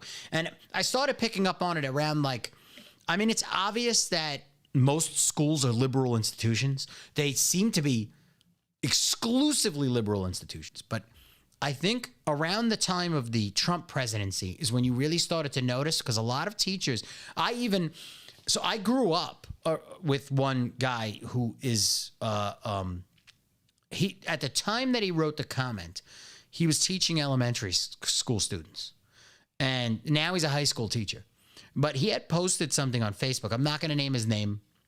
From what I remember, he's a good guy. I've got nothing personally against him, but he did state that around the time that the presidential debates were happening, he had a class, and that even the elementary school students understood how stupid the things Trump was saying was. And I remember I just very quickly typed in, I said, "You're an elementary school student? I mean, an elementary school teacher? What class are you teaching elementary kids that they're watching a political debate?" Like, when I was younger, we didn't get into any of that. No. We never, even in high school, we didn't get into the actual politics. We learned about what the House of Representatives is supposed to do. We learned about U.S. history, but we never got into like presidential debates. And it was never one-sided. You saw both sides. Yes. Mm-hmm. Well, that was also the news. The news would report the news. It wasn't opinion pieces and hit pieces on just one side of the aisle. Yes. Yes. Right? They would report the news. That was their job. So on Facebook, Marie said Fred and Daphne, and then Marianne just said Daphne and Fred. Daphne and Fred, yep. And Marie says school board meetings are brutal. Marianne Houston says, my cousin was kicked out of a senior high school class because she was a Trump supporter who would stand up for herself against the teacher and the other kids. I completely believe it. We're watching bullying. High school kids are putting stuff up on TikTok, and they've been putting it up on Instagram, Facebook, getting bullied by other students, like literally getting punched, shoved. I mean, they're definitely, if they were aiming to divide the country, they're doing a pretty good job. And I Am Not You says happened way before Trump. It started in the colleges. It was a top-down design to indoctrinate the next generation of parents first, to make it easier to indoctrinate their kids next. So yeah. I'm not saying that it didn't happen before Trump, because I had pointed out that the ex-Soviet Union intelligence guy had pointed this out 30 years ago when he brought up unions and he brought up getting into the school system. He basically said everything that's happening right now. But I think it was around Trump that it became obvious, like startlingly, problematically obvious. Like, I think that was the time where it's like, oh, it's here. Like, it's not a theory anymore. It's not something that we say, oh, those people just believe that, whatever. You could just write it off. I don't think you can write it off anymore at all. Now what gets me is that they're even trying to get you to not label your child when they're born, even if they have this genitalia or this genitalia. They don't want you to say it's a boy or a girl. They want to give the child a chance to make their own decision. That's because they want to destroy the children. It's insane. It's total insane. It's funny because they'll like, one of the big terms today is, oh, trust the science, right? And what is science? Science is observations, right? Like the world being round, right? A sphere. Like, that's an observation, right? And you could do observations by all kinds of different ways, right? Not just by seeing, but by measurements, right? But like simple observations, right? So like foundation, structure, roof, house, correct? So like penis, male, vagina, female, right? Those are simple observations, right? So in a world where you have people saying, oh, trust the science, and then when it comes to gender, there's no science. How does that make sense? Oh, doesn't make any sense. It doesn't. It doesn't at all. But I'll tell you this. If you look at the way society's controlled the people of specifically the United States, right? I think it's been more prevalent here than anywhere else in the world. They've got you on pharmaceuticals. They've got you drinking. Now they're getting everybody to start smoking. They've got you lazy. They've got you hooked on your cell phones. They've got you on all these different things. Now they're going to go to screw up children before their hormones even kick in. Yeah. So not to mention making you mask with all that thing, which makes it easier to abduct children. I mean, I wouldn't say that's a major premise of this show. I'll just put that out there for anyone who doesn't realize that. We go back to that almost every episode at some point. But I don't know if that's the sole purpose, because the masks have also been mentioned in satanic ceremonies. That was the other thing I wanted to say. Yeah. The masks can also create a disassociation with oneself, a disassociation sociologically. And it does a lot of things to humans psychologically, a lot more than people think. Not to mention the cases of people getting more inner ear infections, pleurisy, which is inflammation of the lining of the lungs, bronchitis, strep throat, because of holding that bacteria on your face all day long. And the average person should be changing that mask every 20 minutes if they were actually thinking it was doing any good. But most people aren't going to do that. Some people I've talked to, they've thrown it on their floor of their car, kicked it around in the dirt a little bit, put it back on, wore it through another whole work week. And then they wonder why they're sick. Mm-hmm. So I know that this was the first week it's optional to wear a mask in the office. So for the last few weeks, I've been wearing my mask in the office the whole time. And, I would start to get dizzy. Yep. After like an hour or so of wearing that mask, I'm starting to get dizzy. So, how do you go about, so I can actually leave the office and go outside in 20-degree weather and take off my mask and breathe for 5 minutes, or you could go to the bathroom and enjoy those smells and just take off the mask and hide in a stall for a few minutes. So either way, I'm sure it's breathtaking. Oh man, that was beautiful. Yeah, it almost feels like a form of torture, huh? I couldn't imagine. Listen, here, and me and Shane live in the same state. It was almost as though a month after the original 2 weeks, like a lot of this was dropped. I mean, we live in areas that are kind of highbrow to begin with. So there are still a lot of judgy people, and there are a lot of people that kind of for the past year and a half were slightly combatant about it or would kind of look down on you. But for the most part, compared to other states, we were pretty much out of the water. We were out of the water with the masks maybe a month and a half after. And then the stores started being forced to ease up restrictions a few months later. I think. Yeah. And I think downtown Nashville let up on all of it officially, like what, last January? Yeah. So, I mean, we kind of, and me and you, Chris, we've spoken about it numerous times, how we feel like we're living in different worlds. Absolutely. And you came here to Nashville and you saw it firsthand. A friend who was just here from Michigan just said the same thing about it's a nightmare up there. Yeah. Well, first of all, it's a nightmare because are they still, are the police still not policing? I think so. Defunded? Yeah. Okay. Wow. But Lou, even just going over the bridge, all right, into Staten Island and then over the bridge again into Jersey, even just going into Jersey is another world because they don't have all these mask mandates either. So like on the weekends when we go somewhere, we go to Jersey because you do see people wearing their mask indoors, but it's optional. It's at your discretion. Yeah. So, you know. Well, we have family in Jersey, and they told us as well. It's really not. There are some places that kind of want a mask indoors, like they ask you to do it, right. But it's not even really required anymore. It's not. For the most part, they've let go of 90% of things. Well, they had a major Republican switch over these last elections. It was a pretty big turnover. So yeah, and Marie adds on Facebook, depression is a major side effect too, which they've proven that is because of that. And then Debbie adds, with ear infections caused by masks, there's another side effect, auditory processing disorder. This causes not only delayed hearing, it causes delayed reactions. How perfect is that to help control people? Marie also especially adds, if they're driving their car. Oh yeah, and there's a lot of people in the car that wear them, which would make no sense whatsoever. It's the stupidest thing. Mm-hmm. And Marie also says, I still can't believe I get yelled at for asking people to lower their masks so that I can ID them. So, yeah, and I did notice as we're talking about this, I noticed Facebook skipped for a second too because I have the video open next to the conversations. So, and I Am Not You also added in Twitch. He says, to flesh this out, it started back in the 60s with hippies. The plan did not work back then because a large portion of hippies, to their surprise, became conservative as parents. And then he says, from my experience, the plan seemed to be reset on a grand scale in the mid to late 90s. After the full press that destabilized the nuclear family through TV shows and took place in the 80s. I'll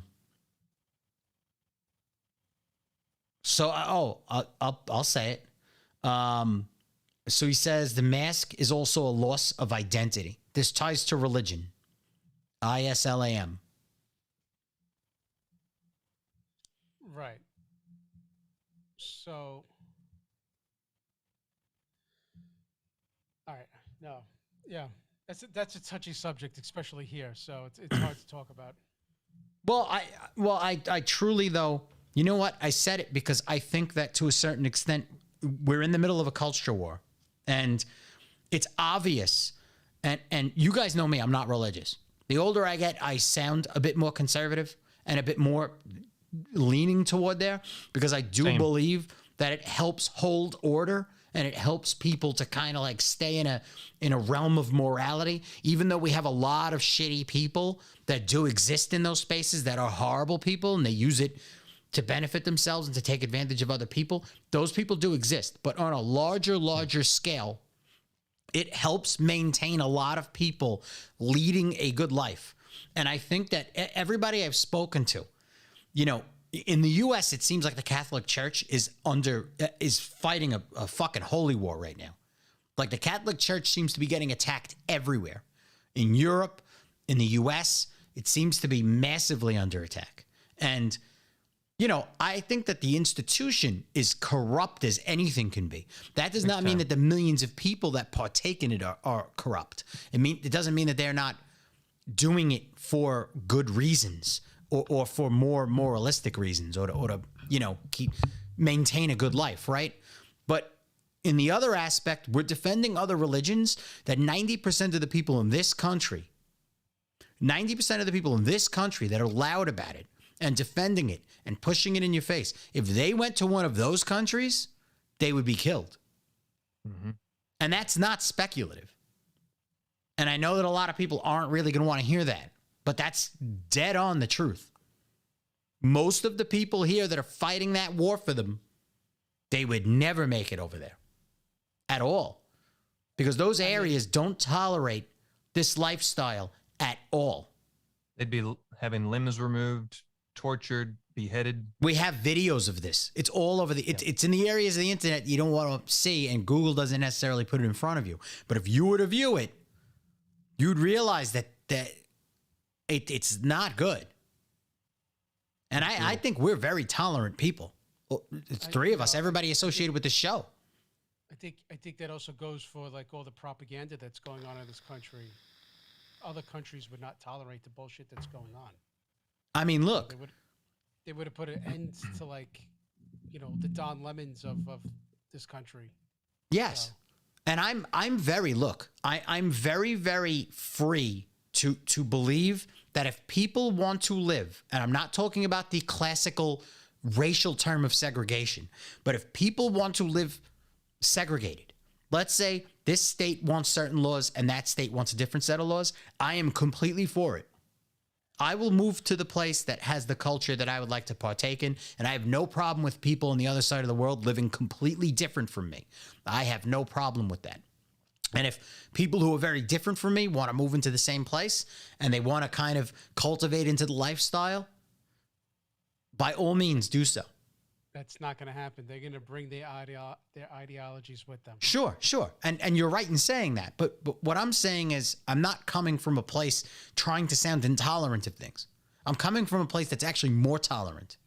I was not in support of the wars that went out there and did what they did. I didn't support them. We knew each other at that time. You knew that I wasn't in support, and I didn't trust the government fucking back then. I never trusted the government. So I didn't believe we should have had anything to do with it. And I don't believe we should at this point. Without those old cultures and the way they would have, as you said, segregated communities, if you wouldn't have had those communities and such, you wouldn't have Italian cuisine or these Greek designs in the kitchen, all that great food that we've ever come to love. Even some of the different traditions that they hold all came out of those groups of people establishing and laying down roots in an area like Cleveland, Ohio, Little Italy. And I know there's a Little Italy in New York there too. Yep. And it wouldn't have brought the great food that we've come to know and love. Of course, I know some of it's been destroyed by American culture.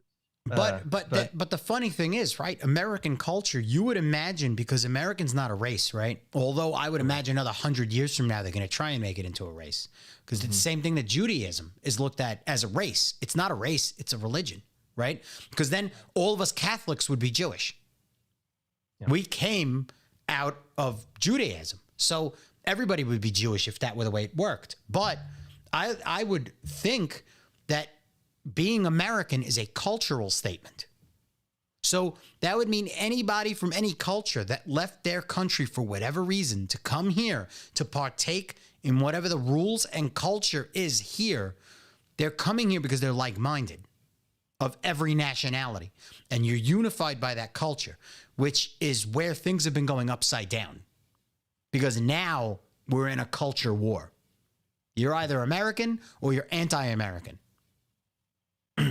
So, whatever they decided to be for that time period, so that they can put this group against this group to create war and friction to get their way, even though they're watching from afar or above.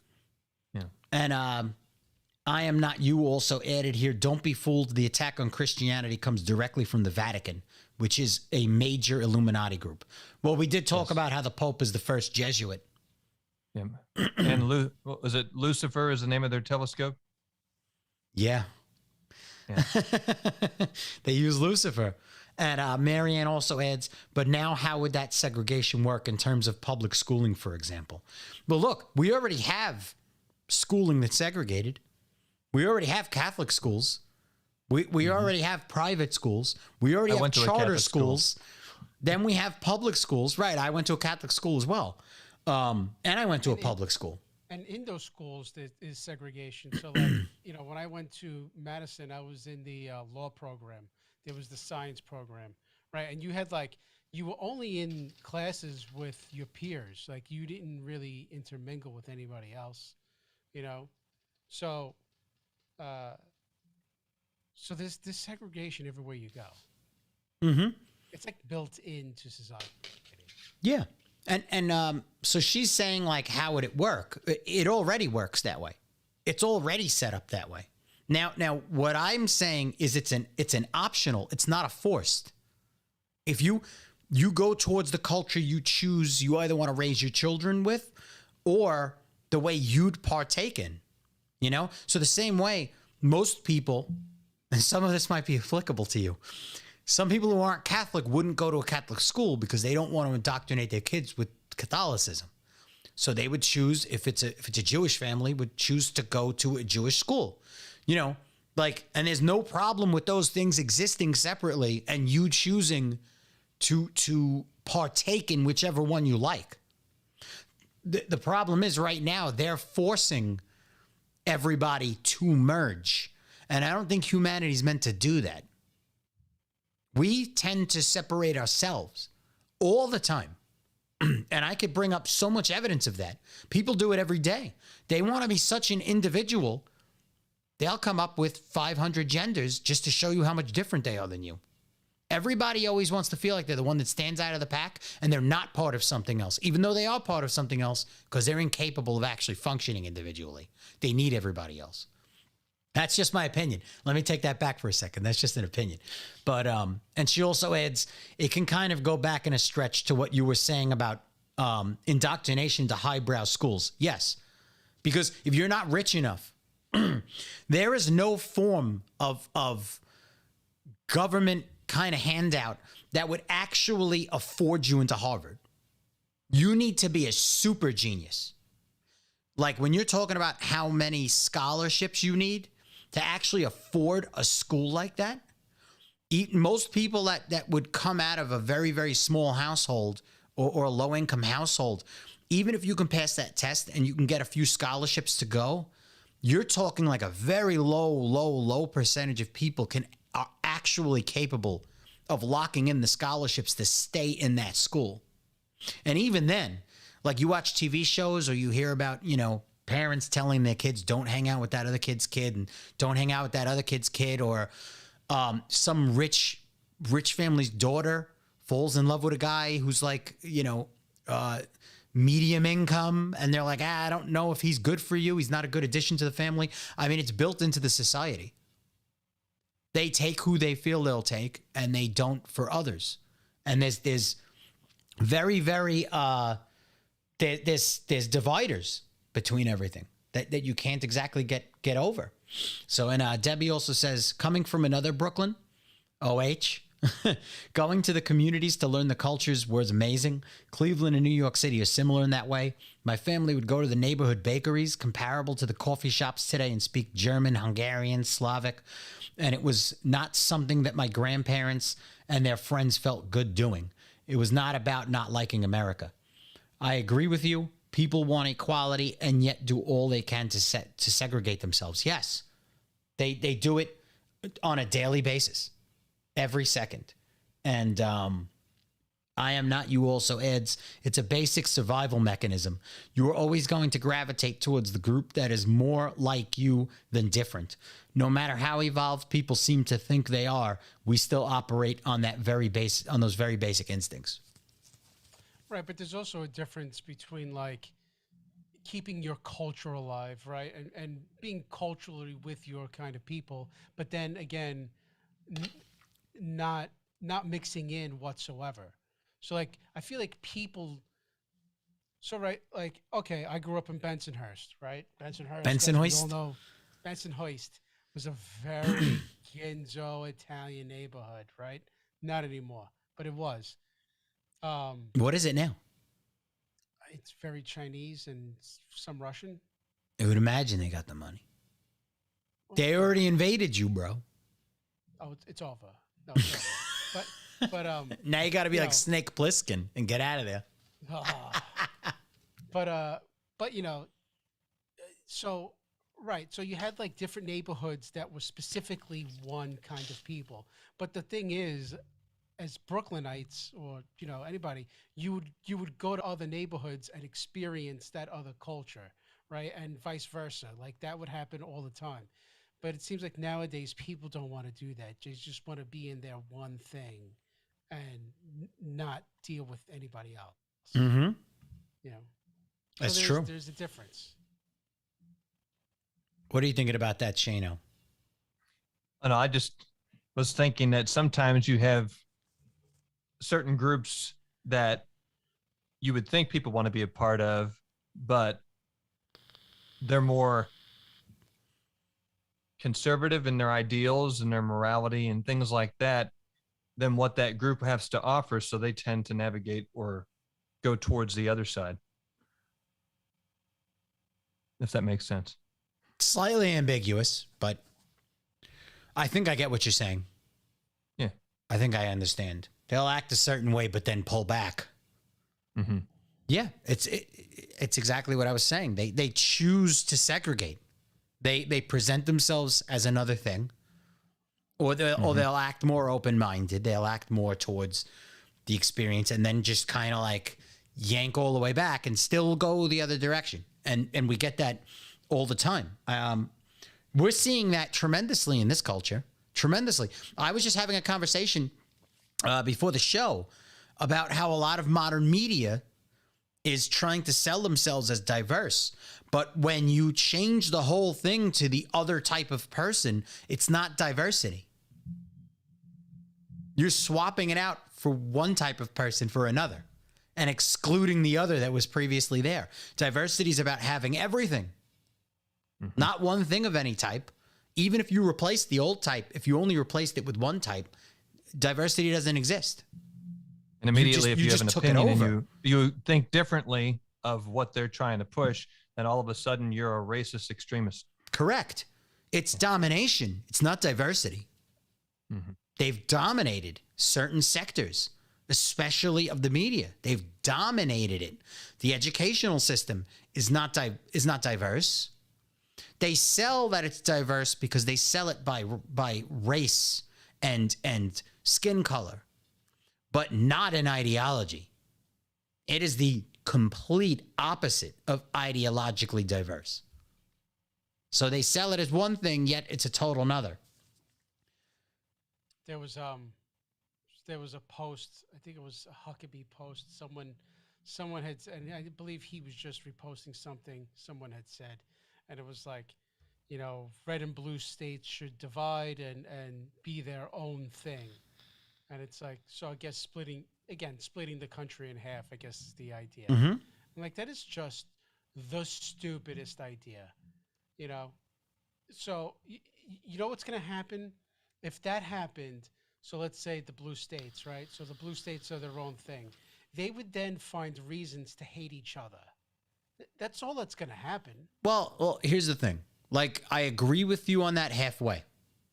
I think that if this is going to keep escalating, separating it out like that is the best idea instead of having a war. I think if we approach the point where it actually looks like it's going to be a war, it's best off you split the country.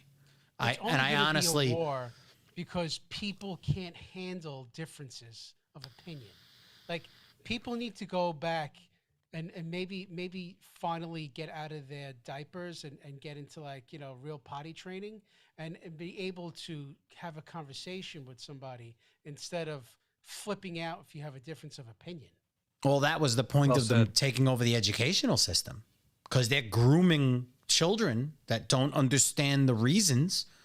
They may not have been to the other countries. They may not have actually looked into the other countries' cultures, why their grandparents or their parents had come here. and then they kind of ideologically broken them apart. And now a lot of the people that are fighting against the country, instead of actually understanding what it is, are so adamant on destroying it because they don't know why it's the way it is. They don't understand why all of the people of all these different cultures are here. Most of them are here because they left their other countries. They've even done a whole thing on, I know a lot of people might come at me for saying this, but when they were talking about reparations, they spoke about the actual population that's the descendants of slaves, and it's a small amount. It's shockingly small. That's actual slave owners. That too. You know, and then, you know, okay, so on the same topic, they talked about how they were saying, oh, but look at Germany, they're still paying reparations. And I'm like, why? Why are they still paying reparations? Like, well, all those people in Germany had nothing to do with World War II. Yes, I agree with that. The generation that's there now, that's actively making the money and producing what's being sent over, were not the people responsible at all. Correct. And that, I think that's a problem we're having in these discussions, is that people are being blamed for genetics rather than being blamed for character. We're breaking things out of, so even though they sell individualism, they're actually practicing like group justice. So they say, be yourself, you're an individual, you describe yourself as this, all these different things, you're so unique, but then you're judged by every characteristic you have of the rest of the group they choose to lump you in. So what they say and what they do are two totally different things. And we're going to have a talk, Chris. I had just realized, somebody just brought it to my attention. You are the co-host of the show. And we might have to be careful of what we say. So I am not you on Twitch. He's very offended. He said, I need Chris to immediately apologize for the Italian slur he just uttered. I am shaken to the core and need to crawl into my safe space now. And but I will say this, and I am not you's going to love the fact that I say this. Unlike Joe Rogan, I do not believe we should apologize. I don't think we should apologize. We should not retract that. So he's just trying to bring the show down. He's not going to stop at the apology. Oh, you know, what can I say? Know your enemy. Fellow paisanos, look, I'm adding fuel to the fire. Fellow paisanos. What can I say? You know, about Joe Rogan. So I feel like the first time he came out wasn't an apology, really. It was just stating that, you know, he has conversations and yada, yada, yada. I get it. But this last one was an apology. And I guess he had to make it because I've been listening to Joe for eons. And when he did say, I remember listening to the conversations where he said those words, and I was like, is he fucking nuts? Is he crazy? He just said, I don't care what context it is. That's gonna haunt him, and sure as shit, he's getting fucking haunted by it right now. Well, before we jump into that, he did add something else. He didn't go into a safe space for some reason. He said, schools have eliminated people's ability to think critically. It is a completely lost art of being able to listen to another point of view and accepting that view, even if you don't share it. As I said before, the shift from critical thinking started in the mid-90s in college. I was in college during the shift. It was very noticeable. And he also says, you're not apologizing just because it's me. I'll remember that. That's great. But yes, listen, I agree with what you're saying. But 10, 12 years ago was a different time. And I do remember some of those clips, and they did not put context into that at all. They did not show the context. Half of those remarks he was imitating Chris Rock. So was it right? Right. Maybe it wasn't. But he was also talking about how someone got fired for saying the word, and he said the word. Yeah, but he was trying to prove the point that he didn't think it was right that he did. Right. It's all the context by which he said it. But the bigger picture. So, and You know, I was on the fence about it for a while, and I also said that the first announcement he made I agreed with because it didn't really sound like an apology. It sounded like kind of like a soft, like, you'll deal with it. Yeah. This second one, you know, they're not going to stop at this. That's the problem. Like, they're not looking for an apology. They're looking to cancel. So And they're not going to stop. So there's no point in apologizing. my father recently he knows I love Joe Rogan, and he was like, so what's going on with your buddy Joe? And I said, Dad, all you have to do is follow the money trail. When you follow the money trail, it becomes obvious. And he just looked at me, he was puzzled. And I said, well, he's got more viewers than anyone on CNN. And he goes, what? I said, over 11 million. I said, so Dad, you love CNN. I said, how many times does Pfizer get brought up in an hour? How many times do you hear brought to you by Pfizer?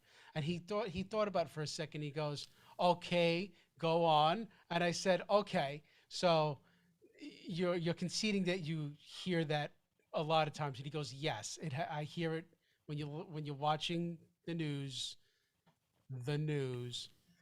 you hear that a lot. I said, okay. I said, who did he have on a couple of weeks ago? And I explained to him who he had on, the guest. And even though the guest was not trying to single out companies like Pfizer, he did mention their name a lot on how they're very corrupt. It's unfortunate that, you know, That was the designer of the jab. right. So he's now getting attacked from all sides because, again, 11 million people listened to that episode and heard about what a crappy company they are. And, you know, and now, I mean, now that's really the consequence he's paying right now. That's where it's all coming from. Yes. Yeah. That's the point that I'm trying to make, is that they're not looking for an apology, and they edited the video in such a way that it just makes him look horrible. And I'm not saying he should have used the word. We all know that if we're going to make videos, we're going to broadcast ourselves, we're going to put things on the internet, there are certain things you just shouldn't say because you're just going to drum up stuff for no reason. But those clips were from 10, 12 years ago. I understand some states made it illegal to use that word. I know in New York it's illegal to use it. Right. Whatever. You don't need to use it. So don't even drum it up. But the fact that they pulled it from 10, 12 years ago, they had that video ready to go. That video was not made like 3 days ago. That was probably made about a month. Joe Biden version. Yeah. So there's no point in apologizing for that if you're in his position. I just think that he should have just said that came from 10, 12 years ago. He should have put it into context. He probably should have said, I'm not going to use it anymore. I haven't used it in the past 5, 10 years. Yeah, but he really sulked down. Like, to me, when I saw the video, I was like, he kind of started sinking. Well, Joe's a very emotional guy. He really is. And I think it really bothered him because, listen, he's got a lot of black friends. You know, and I think he thought about it and was like, well, maybe I shouldn't have said it. You know, I could have offended any one of them, you know? So, well, as long as he keeps doing what he's doing and he doesn't stop having these guests, I'm obviously backing Joe Rogan. We'll see how that goes. Yep. I have a feeling he's going to be very careful. Well, they Rumble offered $100 million for him to leave. That's right. And go to Rumble. So he might want to leave Spotify. And I would respect that maneuver because Spotify is getting chewed down. Not to say Rumble's not going to get chewed down, because it is. But at least right now, Rumble is not taking anything down. So you're saying like almost like a courtesy to leave Spotify, but also as a benefit to himself because he would have freedom to do whatever the hell he wanted. Yes. Mm-hmm. See, I feel like the person that he is, even if he left Spotify, he might still be careful. Oh, yeah, they'll still go after him. But right now, they can chop at the company of Spotify. Rumble is just Rumble. Now, that's not to say that the same thing won't happen in the future. You know, here's a funny thing. I Am Not You and me were having a conversation about Rogan the other day, and he's not a Rogan fan. He can't stand Rogan. I don't understand how that's possible. I don't think he's human, and I'm obviously a fan of Rogan. I listen to Rogan all the time. And we both agreed that his show is probably the last vestige of a neutral show. Yes. Whether you agree with his opinion or not, he will bring guests on that no one else will allow. He will ask questions that you will not see asked in the media. You will hear alternative information that, you know, he's curious. He asks a lot of questions. You might hate me for the next thing I'm going to say. I already do. But I've been watching, not the show, but clips. A lot of what Bill Maher has been saying has been on point as well. Well, yeah, he's trying to not drown himself. His ratings probably tanked. I don't know if they tanked, but I don't. He's been fighting the whole cancel culture thing. He's been turning for a while. No, I know what you mean. I've been seeing a lot of his stuff. I wouldn't say he's turning, but I think he's starting to see the you know, the well and how poisoned it has been, you know, and how bad it's getting. So well, that's why, you know, and I describe this to people all the time, and I think I described ourselves as it. We're more liberal people with conservative living ideas. To keep a society structured conservative, a more conservative style is safer for an actual civilization and for an actual something that's going to work properly, but with more liberalistic ideas. The funny thing is, I think my liberal views are what's making me more conservative, because I feel like the liberals are actually taking away freedoms. Yes. Does that make sense? They're not kind of doing it. They're doing it. Yeah. But you're describing the party in its present form. You're not looking at the ideology itself. That's the problem. They've changed the goalposts.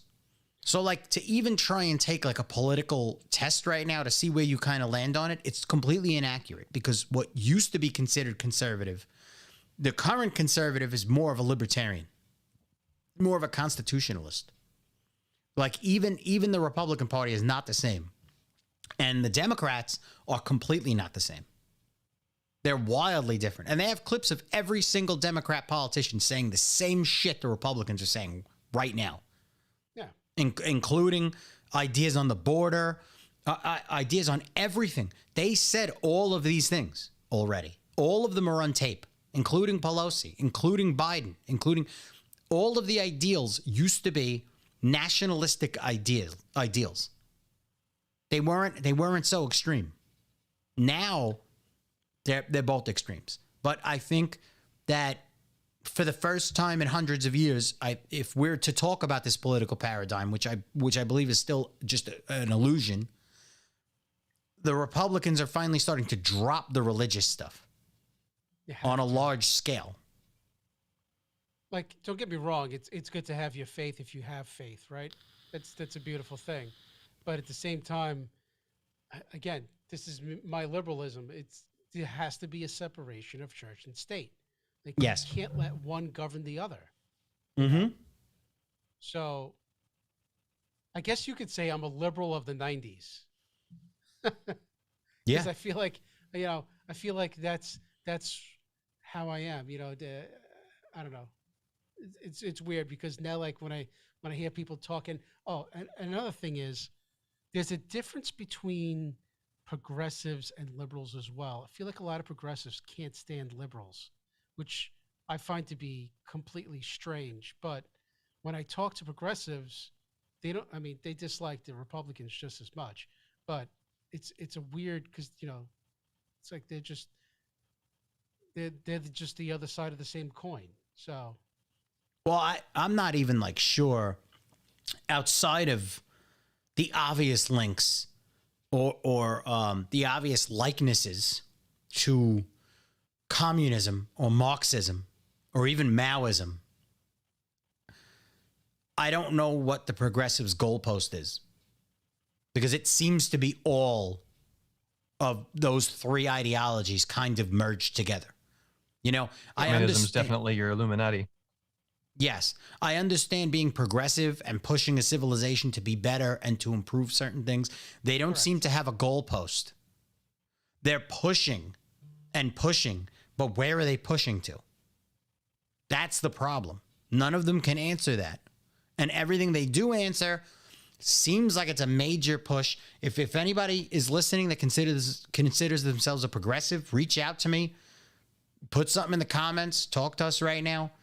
It seems to me like they're pushing in that direction. And when you ask them if they're pushing in that direction, a very small amount of them will say, yep, I'm a Marxist. But most of them will say, no, that's terrible. Communism, Marxism, no way. And then everything they get behind is headed in that direction. Whereas if you're talking about people who associate with classically liberal, they don't sound like that at all. They believe in the diversity stuff. They believe in equality. They believe in the basic stuff that I think 90% of the U.S. seems to believe in. But the progressives, they're not the same bracket at all. It doesn't seem that way to me. Again, I could be totally wrong. I don't know. But from the stuff I've seen, heard, people I've spoken to that consider themselves that's what it appears to me like. You guys are silent. Well, sorry, just computing. Are we getting deep? We're getting deep. Are we getting in it? We are, and it's. I think the overall political spectrum is trying to dissolve the country by smoke and mirrors. Oh yeah, well that's why I said it. It seems like it's all an illusion. Yeah. You know, and it just shifts all the time. You never exactly know what you're talking about because the goalposts shift, and then other people are using that term for something that means something completely different than what we learned it as. So the definitions are changing, the descriptions are changing, the associations are changing, and it's like you're trying to track something that's ever evolving, and you don't even have enough time in the day to track it. And by the time you think you understood it, it's changed already. Like the election stuff in Pennsylvania and I'm trying to think of be careful. States. Basically, they found the evidence and they rejected the mail voting, and they showed proof that literally all this fraudulent activity took place, and that Trump won. Be careful. I hope the algorithm didn't pick up parts of that.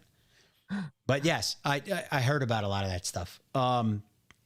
Let's see. But then I'm saying it for a different reason, because if it's smoke and mirrors, which part of me really questions and feels, then what a better decisive plan to put one side against another to create more friction. Yes, completely. Mm-hmm. Yeah, I am not. You also says they aren't liberals. I worked at a college for 15 years, so almost everyone I interacted with was liberal. I can honestly say that there weren't many of them that agree with any of the shit taking place. The term liberal has been hijacked by the ultra-left fringe groups in the same way that hippie was hijacked by the tie-dye wearing, drugged out losers. He also says, it's all a plan to lump everyone into only two groups, so there is no alternative but to take one side or the other. Most people, if you actually discuss these things, aren't all liberal or conservative exclusively. Most are fence sitters who may slightly lean in one direction or the other. And then he says, yes, with 5 exclamation points, and in quotation says that is in response to Shane, the smoke and mirror comment he made. Yeah, and I agree with pushing people to the side, because if you say anything that's even remotely conservative, you're far right. You're an insane far right. And if you're left. And again, this goes back to the segregation, right? Because they're lumping you in a category and you're either bad or good, you know? Mm-hmm. And they're just separating everybody, but that's not the case. Yeah. You know? And most people, like he said, they're fence sitters. Most people are kind of like a mix of the two. You know, and I guess religion would be a separating factor with someone who leans right, or would be more of a separating factor in general. And I think an atheism would probably be more of a separation, a little more toward the left. But most of U.S. politics over history has not been as divided. Most of. Notice the way I phrased that. I'm not talking about the Civil War specifically.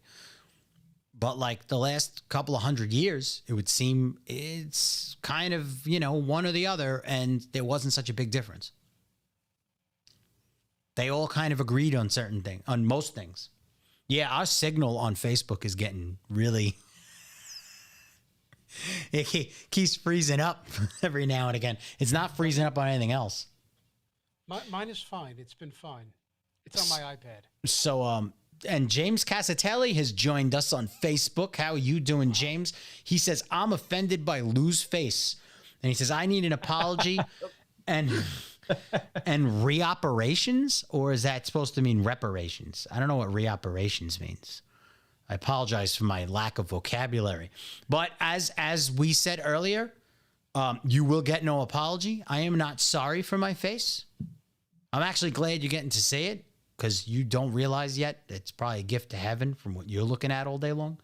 So you did mean reparations. All right. Well, if you learned how to spell, we wouldn't have had to clarify that.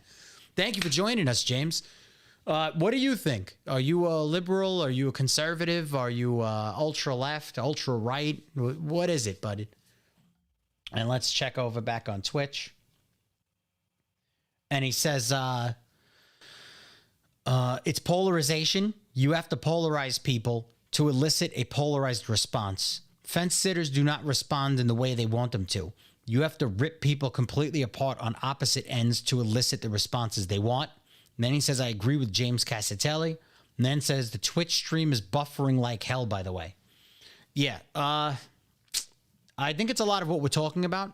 The algorithm really doesn't like that kind of stuff. We've been dancing around keywords, so. Yeah, I mean, so James Casatelli says, none, it's all bullshit. I like that answer. Shane said it's smoke and mirrors. I'm forgetting the other name contortion here. I am not you. Agreed with that. Chris, what were you gonna say? So I was talking with one guy. He's also a Rogan fan at work, and we started talking about how like everybody's just pushing this narrative, this one narrative, like everyone's pushing. And I said to him, growing up, punk bands were all about like being agnostic and non-conforming and yada yada yada. And now you look at it, and it's like those, you know, even the same punk bands are like always like, oh, just do what the government tells you. Like it's like, you know, that there's that one song, right? Rage Against the Machine song, you know, fuck you, I won't do what you tell me. Yeah, you know? And they're backing. And they are hugely backing the narrative, right? Big time. So it's funny. It's funny how time has changed and people have just, you know, again, they got their head in the sand, their ass exposed. You know? Yeah, James said something that I agree with 1,000% right now. And Facebook, he says, politics is the modern religion. And writes, we don't need politics. Nobody is governing. People need to stop voting for politicians. So, yeah, James, just to give you a little recap here, we're probably on the 6th episode straight.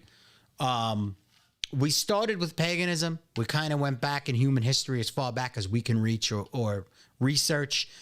And that moved into Freemasonry, which moved into the Illuminati, which moved into current day happenings, propaganda, and a lot of the stuff that's going on right now, and how a lot of things were kind of written off by people for years as being conspiracies, this and that. And now it seems like it's the only likely thing that makes any sense as to where we are now. Because the official representations of truth do not seem accurate whatsoever, at least not from where I'm sitting. And yeah, welcome to the show. And I am not you says it's because they became successful. Everyone is against the man when they are a broke, no-name band. As soon as they make it big, they become part of the club. They remain there. You have to be to toe the line. So if that's in response to specifically Rage Against the Machine, I agree with that. But at the same time, I mean, they did follow the ploy for a long time. I do have a live video where they performed across the street from the Democratic National Convention in LA, and there were police, riot officers. Sure, it could have been publicity. You know, right now, whether you follow current politics or not is obviously way, way more important, I guess, in public opinion, or whether you're going to keep your job or whether you're going to get the jab or not. You're being judged on a much higher level than at that time. So maybe what they were doing was pure publicity. It's hard to tell. Right now, obviously, people's careers are on the line, depending upon which side of the fence they're falling on. We're watching Rogan literally get drowned just because he leans in the center, which is shocking because a neutral voice is him. It's hard to see somebody, you know, anyone who's listened to that podcast, it's hard to believe that they would go after that guy the way they are because he doesn't really have any type of polarizing opinion. Even when he has Alex Jones on, he's not polarizing. It's very difficult, but obviously he gives a platform for these guys. Nobody wants to platform Alex Jones, and he still has him on. Dr. Robert Malone was obviously, he was ripped off of every social media all over the place. And when people say he's a nobody, I mean, the guy was the co-inventor of the mRNA technology. Right. So to say that guy has nothing to say or should not be in the conversation, but yet you have these morons walking down the street parodying things that they've heard on CNN straight to your face because you're not wearing a mask, you know, that's not a fucking doctor. So Rogan was very open and outspoken about, you know, that not everybody needs the vaccine. He was saying, yes, he's not an anti-vaxxer, but he was saying that, yes, the elderly and people with pre-existing conditions should definitely get the vaccine. But he's saying people like myself who are very healthy and active and who have strong immune systems. Say poke. Should not get the poke, right, or the jab. So I think that's why a lot of this all started against him, like this whole movement to go against him. He is saying that he was spreading misinformation and yada, yada, yada. But, you know, any intelligent person who listened to his show would know that he's not spreading misinformation. And a lot of what he is saying is not exactly, maybe it's not 100% fact, but it's not exactly wrong either. Yes, so. I agree. And James Cassatelli also says Joe Rogan isn't going to get canceled, in quotations. Even if Spotify dumps him, which is a big if, he's going to land on his feet and will still have his following. He'll probably even be bigger than he ever was. Spotify would lose too much money to let him go, though. So, yes, and in response to that, we were just talking about Rumble had offered $100 million for Rogan to go over to them. And now whether they can stay on their feet or not, just like the social media app Parler, the actual service provider dumped them. So when they started gaining traction and that whole Trump thing happened, when Trump jumped over to Parler, they literally cut them off at the server level. So the server provider that was hooked to Google somehow, I don't think it was directly from Google, but one of its subsidiaries, which we spoke about that also earlier tonight. One of the subsidiaries said they violated contract and just cut Parler. I'm not too sure how they're doing it now, but I know that they lost all the steam they would have had it actually gone through at that time. James also says Whoopi, on the other hand, will probably retire by the end of her 2-week suspension. That was a face-saving tactic by ABC or whatever network she was on. Our culture is fucking poisonous, and I don't feel bad or have any qualms about saying it. It's pure fucking poison. We look for intelligible responses out of artists. And I'm not even talking about like Vincent van Gogh or people that are of extreme abilities, Michelangelo. And even then, you find out that a lot of those people have a very difficult time living life on a normal basis, right? Because they always tend to be somewhere on a spectrum. They seem unbelievably talented in one aspect and then not really that great in another, right? But we have a culture in which we look at celebrities for informed opinions. And I think it's the craziest fucking thing ever.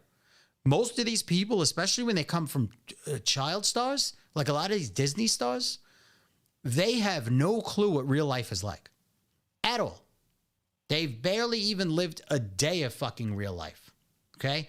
And a lot of these other rich people that we're looking up to, a lot of these other celebrities, like Catching Up with the Kardashians, to try and model your life off of a family of fucking pure brats that comes from extreme wealth.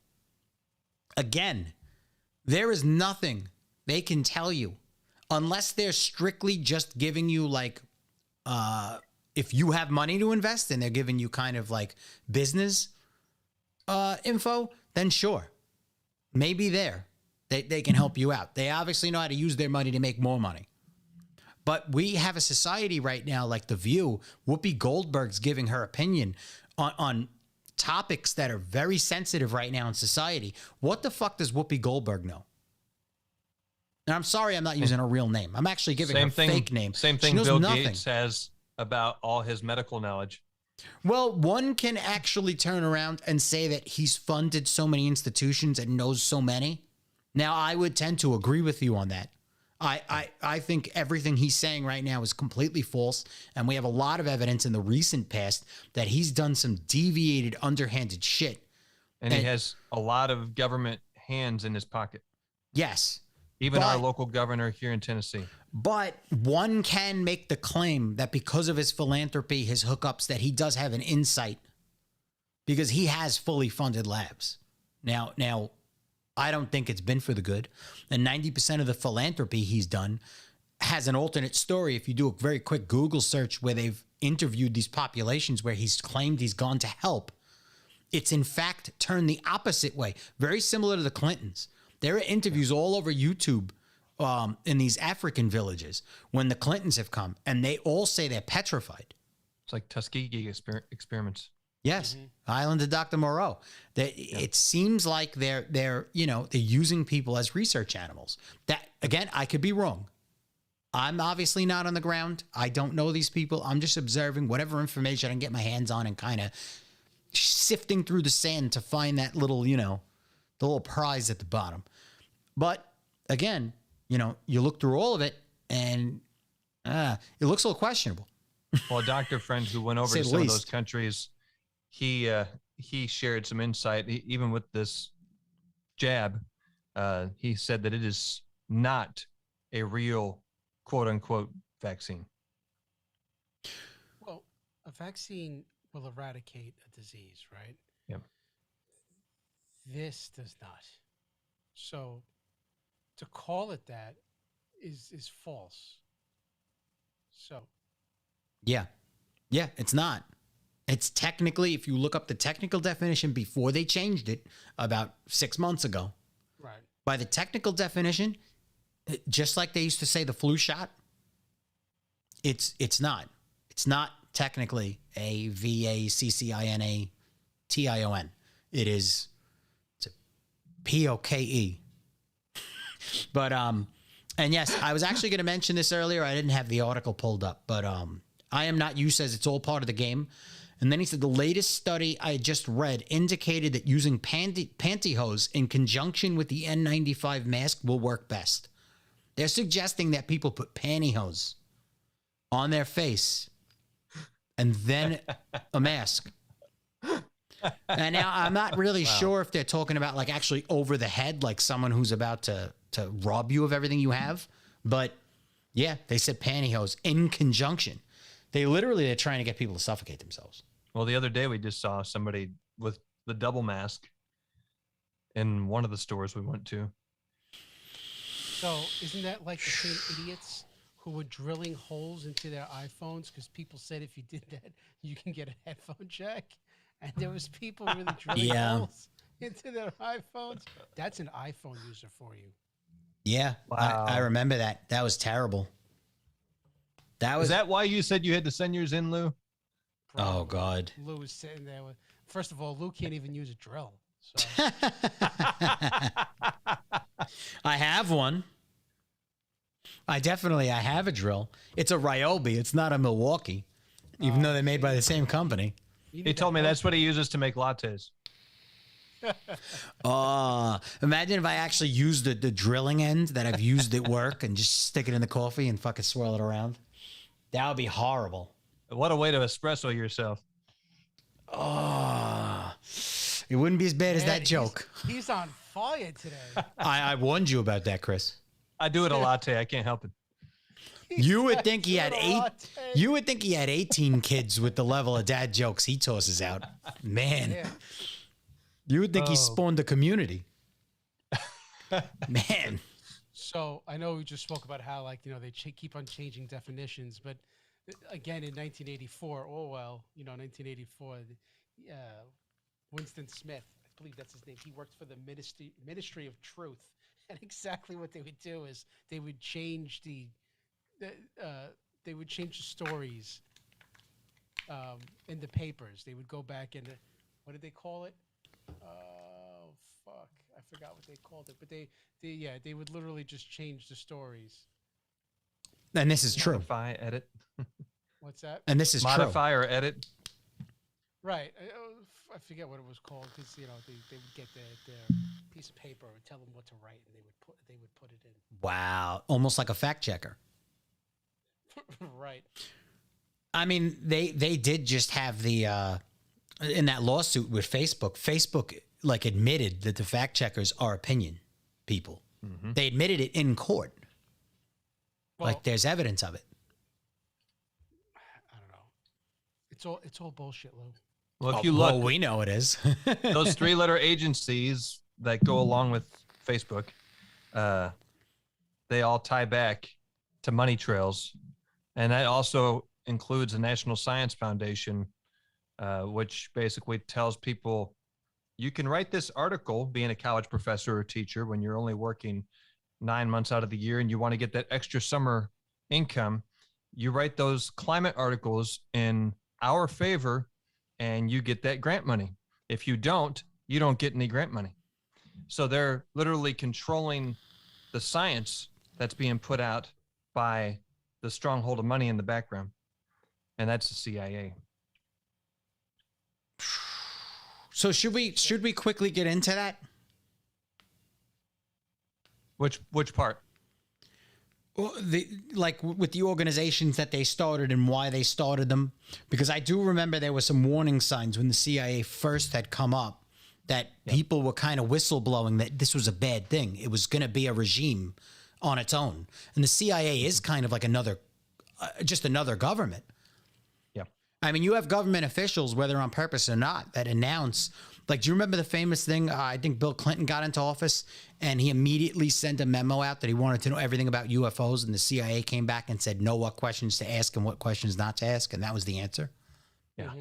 So, I mean, they state that they do not share intelligence. And even the congressmen right now, they're under heat to try and find out more about these UFOs, USOs.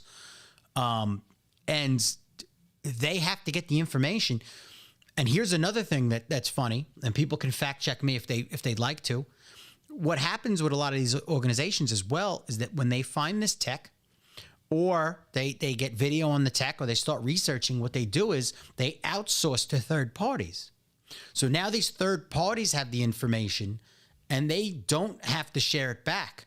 So what they're claiming is sometimes when a government official, this could be a lie, but the government official goes to acquire information, that agency itself does not have information. It's actually the third party that has it. So these all go to government contractors. So the government or extension of the government that's making the deal with the military outsource group, they don't even have all the information.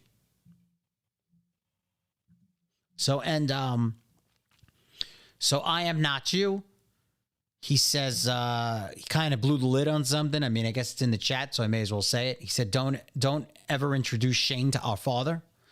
And I think he was talking to you, Chris, because it's your brother. Even though you offended him as much as you did. I did. Well, that's why I offended him, because we're, like I said, we're paisanos. It's sibling rivalry, paisano rivalry. And then he says most of the black budget projects are completely out of the purview of the government. Yeah. So a lot of this stuff is done completely on the side. So a lot of them are not in the know at all. Well, the head of the CIA back, I think I mentioned in the last episode, I think it was 82 or 83, Reagan's press secretary actually wrote down what the head of the CIA had said at that point, and what basically they said, I guess it was kind of like if and when we get the whole public to know everything we tell them and everything we tell them is false, and we get them to believe it, then we will have succeeded at our job. They want to basically put out any kind of information to disorganize the mindset of the people. Yes. I saw that as well. Yeah. Yeah. And Debbie mentions on Facebook, she says he's just thinking of the lattes that he will be making us after the show.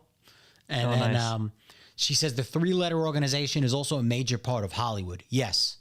And in 3-letter, you're speaking of the CIA. Mm-hmm. Yeah. When it first started, a lot of politicians warned that it would be a rogue government on its own that was separate of our government. And that actually looks like it's becoming the case, because it's becoming more and more transparent that information has to be retrieved from the CIA, and our current politicians cannot get it.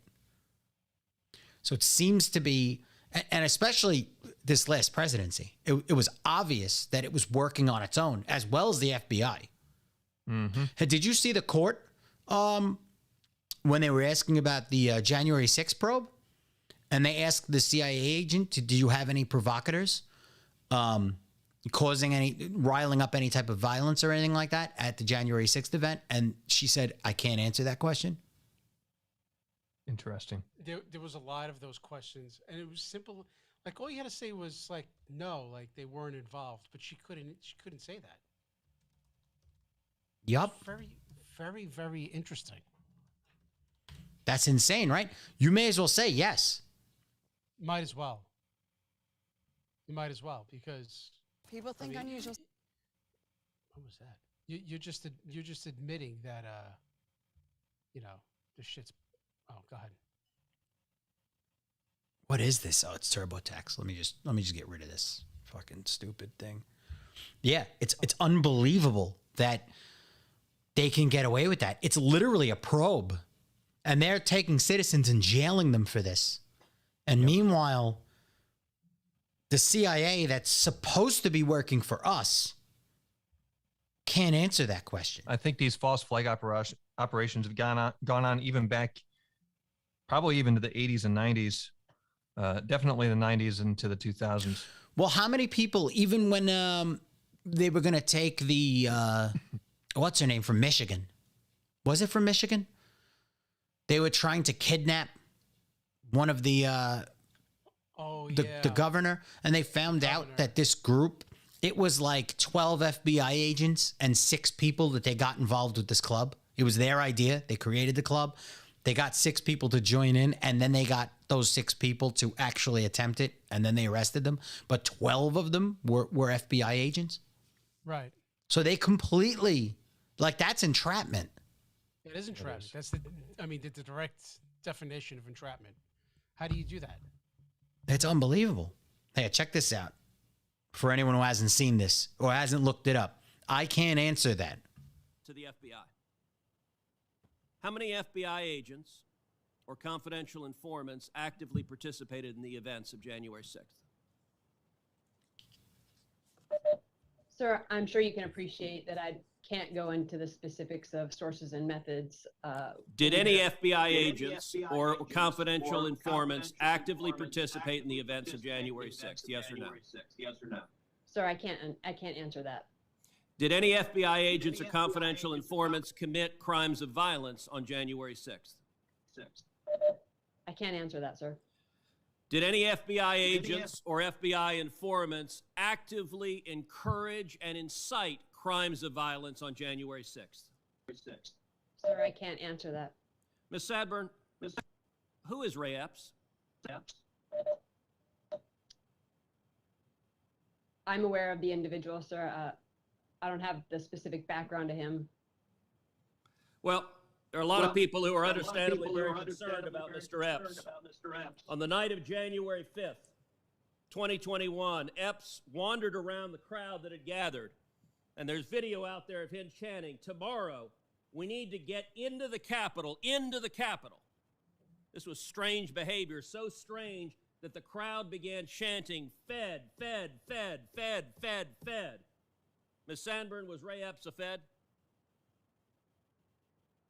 Sir, I cannot answer that question. The next day, on January 6th, Mr. Epps is seen whispering to a person, and 5 seconds later, 5 seconds after he's whispering to a person, that same person begins to forcibly tear down the barricades. Did Mr. Epps urge them to tear down the barricades?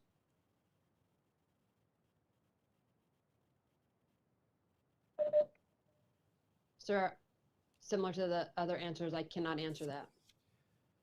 Shortly thereafter, the FBI put out a public post seeking information on individuals connected with violent crimes on January 6th. Among those individuals, in the bottom there, is Mr. Epps. The FBI publicly asked for information, identifying, offering cash rewards leading to information leading to the arrest. This was posted, and then, sometime later, magically, Mr. Epps disappeared from the public posting.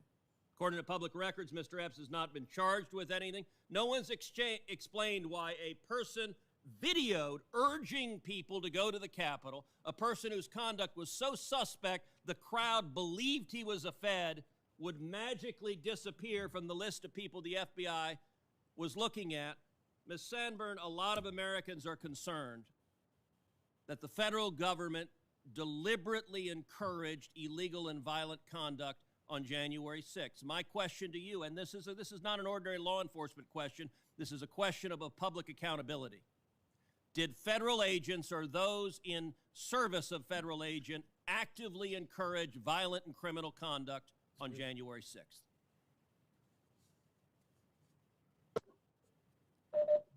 Not to my knowledge, sir.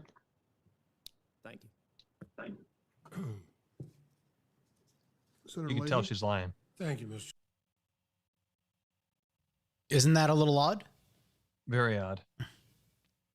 So then she says, not to my knowledge, but she said, I can't answer that. That's the Federal Bureau of Investigation. That group, unless founded for other reasons that we're not aware of, is supposed to be a Justice Department to protect the citizens. Right. They're supposed to be able to investigate. That's the whole fucking point of the group. Yeah. Yep. Find information. Mm-hmm. Right. I cannot answer that. Respectfully, I cannot answer that. And not only that, but they never looked into why the cops even let people in. What was the answer to that? They have it on video. The cops are moving the barricades and telling them to go in. It's on videos everywhere. Nobody's asked that question. That is law enforcement. Should have asked if Dana Scully and Fox Mulder were on the case. Dude, like, has anyone even thought of asking why they didn't ask that question? Why did the cops move the barricades? Why did the cops let them in? Why?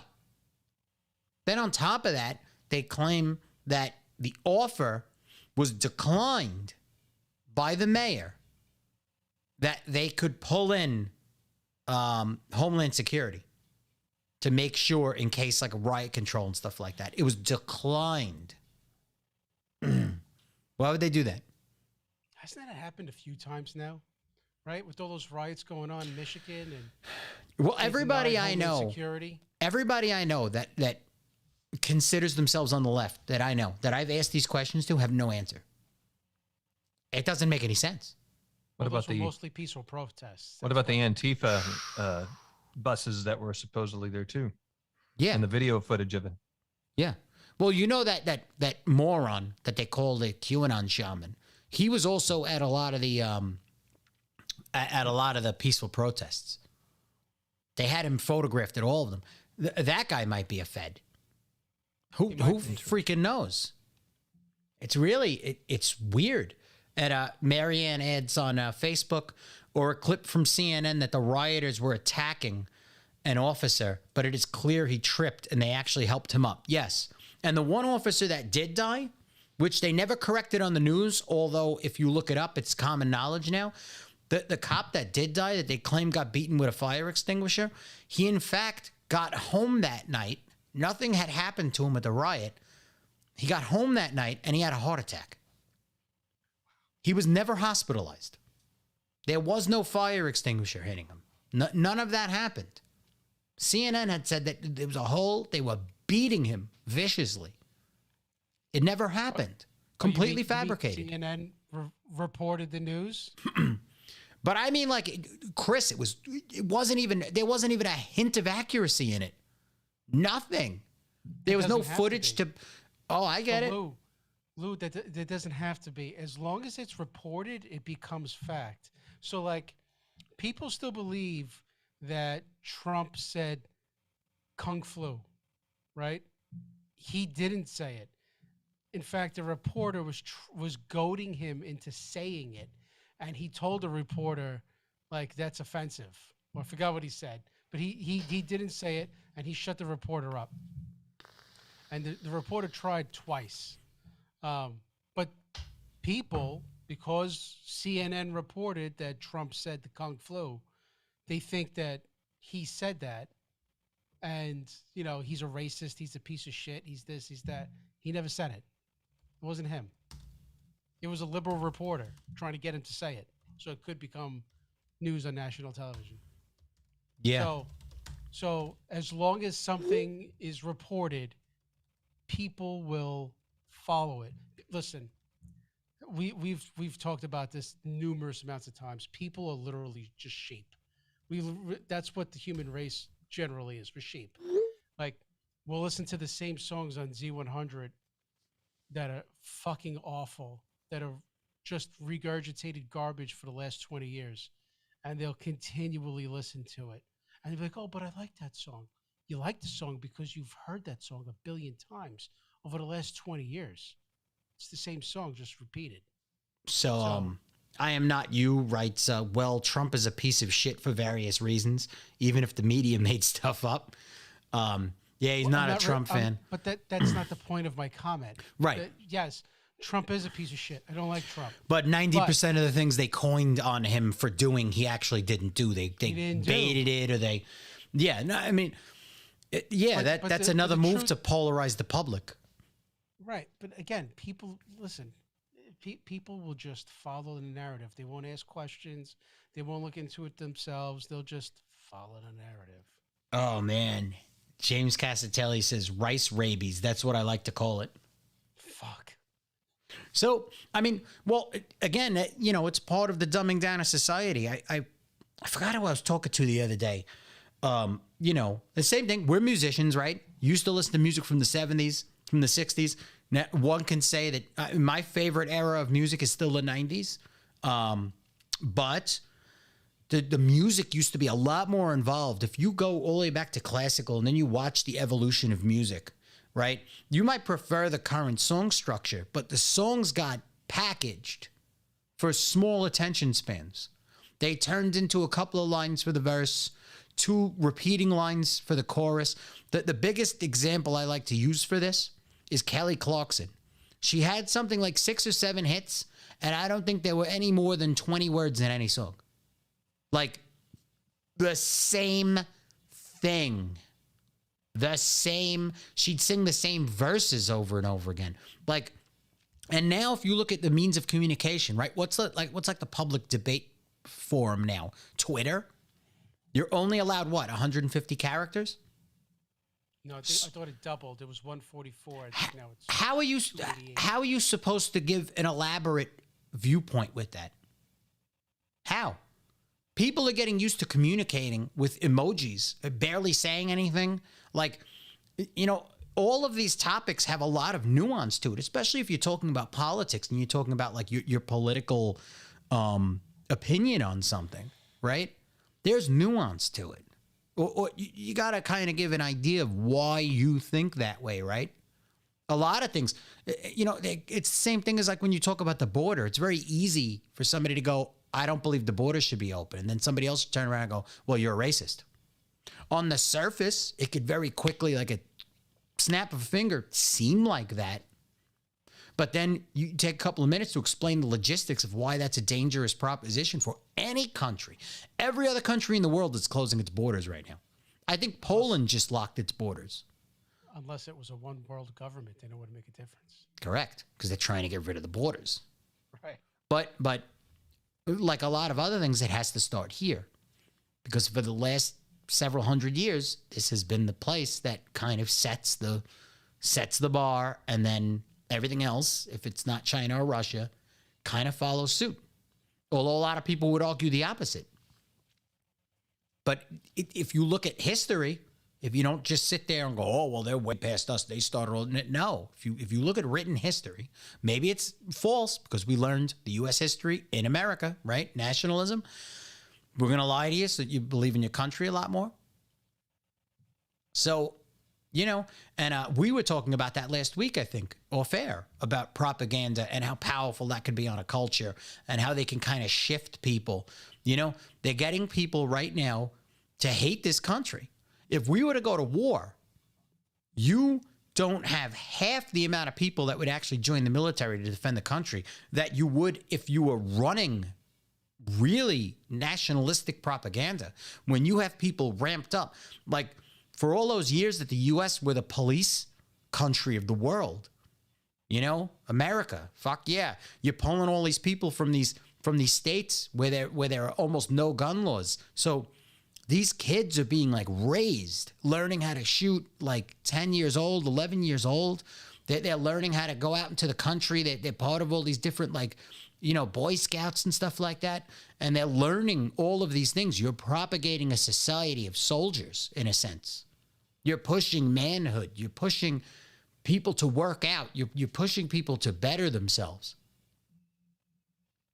But now they don't want that. They want the opposite. They almost want the country to cave. Like, and they're doing it on every front. They're doing it with social media. You can either only post a picture or you could post 150 characters and have political debates, which is impossible. And then you turn to like Facebook, same shit. Now they're doing shorts. Just do like a 20-second video. That's it. It's over. They're taking the human out of humanity. They're doing everything. Yes, they're doing everything to undo.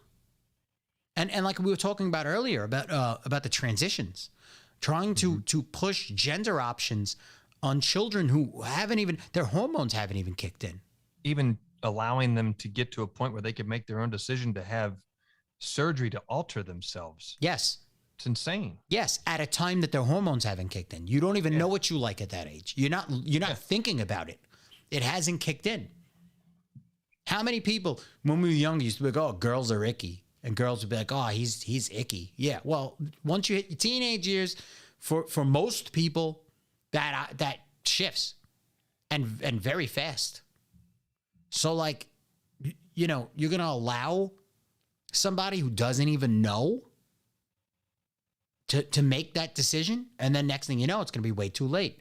And then if you consider people living healthy, what about a boy who's been convinced that they're not a boy? This is before the hormones kick in, and then you start putting them on hormone blockers, giving them estrogen. They're going to have health issues for the rest of their lives. Big time. Yep. You can't.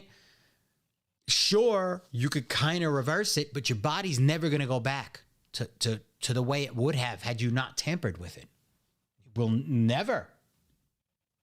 So I do have one thing to go back in the branch of the Trump thing.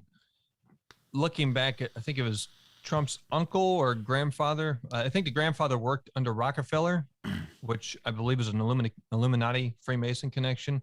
And also Trump, I think his uncle had gotten a lot of Tesla's work after Tesla died. Yeah, I know about that. And there's the book about Barron in the time machine. Yeah, I've seen that. Yeah, I mean, it is interesting. Just trying to see where the money came from and how his prominence came to be. So I want to show everybody this because somebody had made a remark. I am not you. As far as to Chris, his Trump remark, he wrote, "I know," just throwing it in there. And then he says, it's all part of the destruction of language and communication, aka a la Tower of Babel story. Same principle, different technique for modern times. So here's the funny thing. The Strasbourg Parliament is based on the Tower of Babel. So here's the biblical model. And it says, the founders of the European Union used this picture of the Tower of Babel by Renaissance painter Peter Bruegel on some of its posters over the years with the phrase in French, "many tongues, one voice." David Hathaway was told by a journalist that members of the European Parliament knew what the Tower of Babel was and what it meant. And now if you look down, that's the European Union.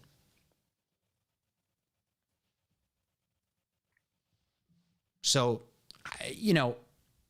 it's funny that in a world culture where they're on the surface, it seems they'd want to really push atheism. It's funny how everything they do has a religious context to it. Mm-hmm. All their symbolism, all tied to astrology. Yep. You would think that these people that have this influence aren't in fact atheist. That they have beliefs. They have these things that they're trying to kind of put right in front of you, these symbols and everything. They're telling you something.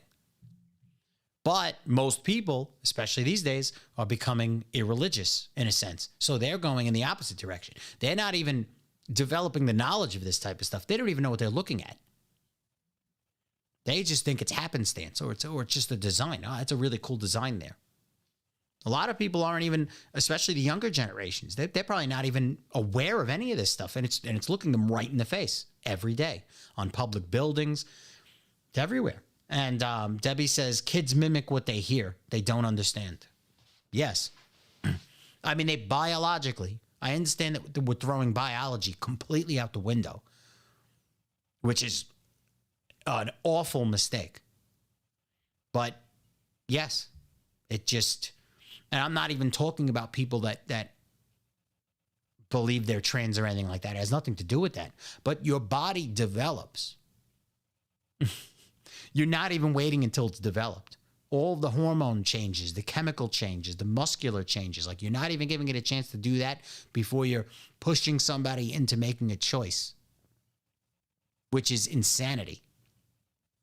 Like, I'm sorry. I know that this show has kind of held its tongue on some hot button positions, but for anyone who knows me or has been watching this show from the beginning, we are very, very, very invested in a lot of things, in child trafficking, in child protection,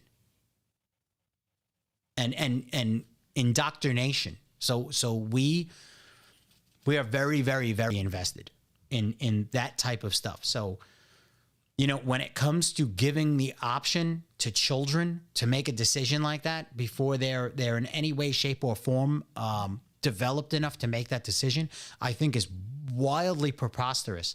Almost as preposterous as giving 3 jabs to children when there is no evidence that they need it.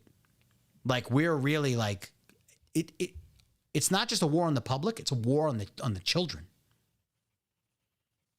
Like, they'll weigh this out and let each generation destroy the country even more. That's my belief, personally. What do you guys think?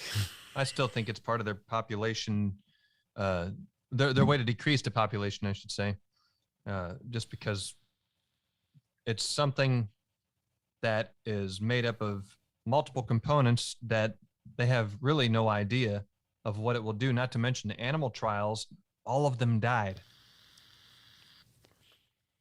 Yeah. No, I So- remember seeing that as well. I'm not exactly sure how to feel on the jab because, like, we still haven't seen. We don't know what the long-term effects are going to be. Or if there will be any long-term effects, if there won't be, you know, we're still in the infancy of this thing. Yeah. And two, I honestly feel like the leaders panicked, didn't know what the F to do, and are just pushing this shit without knowing the effects. So it's kind of like the blind leading the blind. You know, it's a scary time. It's just truly a scary time. It is. Yeah, so I just got a message from Marianne. She said she just lost the Facebook feed. It looks like we're back up on Facebook. I'm checking in with her. It looks like it's still going. I see it. I haven't lost it. Okay, so maybe that could be a connection issue on her end. I mean, it's definitely, it's hit a couple of slowdowns. I know that. So, and Debbie also says with the 140 character tweets, shorts, etc., language is being destroyed. By destroying language, art and respect is being destroyed. And James Castelli says, fine on my end. And I am not you said precisely why all religious doctrines specifically prohibit astrology as heresy. So can you, I'd like you to elaborate on your opinion on that. Why it would so do you think that it's being prohibited because that's exactly what they believe? That they follow astrology like as a primary kind of religious foundation? Or yeah, I don't think they want you to connect the dots. So they don't want you to look at the astrology. I didn't know if you were making a bad joke or not. Oh, no, seriously. I don't. That's pretty good. But in all seriousness, they don't want you to put pieces together to see that all of them derived from the same place. And if you look, like we mentioned in the last episode, there were 8 virgin births from each from different religions, and like Catholicism and Christianity, they want you to believe that there was only one, so they wouldn't want you to look elsewhere to see that there were other virgin births. Do you believe that there really were all those virgin births, and that all of those people that were born? Like, what do you believe on those? Because I do have a theory if it did really happen, what that was. I think there is a possibility that there may very well have been a person, because we know it's already happened in history many times over, people born with both parts. And some say that it's believed that long ago we were able to self-replicate. So we would be able to create a child without needing another partner. I know, Chris, it takes all the fun out of it. But in all seriousness, you think about that. If somebody's born with both parts, maybe there's some possibility that the body could allow them to self-replicate. Now, would that be a healthy child because it's passing down the same genetic traits, just like the royal family, and that diminishes and degrades the quality of the humans that evolved from that time, from that family? That's a good possibility. But having the possibility of a virgin birth from that characteristic alone, I see that as the one possible means to make that so. Okay. What about you, Chris? I've never really given much thought to the virgin births. I just figured they were all just bullshit stories, like Mary and Joseph never stopped. Okay. I don't know. And I really don't have any theories on it. To me, a lot of that stuff are just stories. You know, this stories passed down, you know, to make something seem more glorious than what they really were. Right. So, well, if you consider if it even did happen, you know, around those times, our point in technology and knowledge would have been super limited. So anything would have been really impressive. No. Well, were they sending mail back around that time? Maybe I'm not saying it was physical mail. I'm just saying it was the mailman. Yeah, I personally think I think we did cover this on another episode, but I personally think that if it did happen, it was a form of artificial insemination. I don't believe we evolved in the same theory of evolution, and unless it's a government setup that's coming, I think we're about to find out a lot of wild stuff. But there is the theory that what's coming is going to be another major false flag, and it's going to push towards the one world government again, and it's going to have to it's going to involve higher intelligences and other species. It's a very big theory, but either way, something's coming, right? Because our first episode was about the military coming out and admitting that those crafts are not us and that we don't know what they are. And one of them even said that they were of, extra Otherworldly or origins. otherworldly. Yep. Yeah.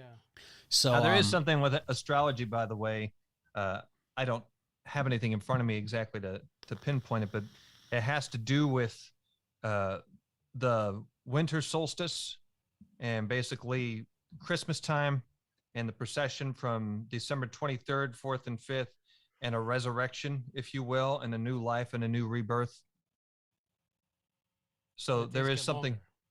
Yeah, so it all ties in astrologically to a biblical story.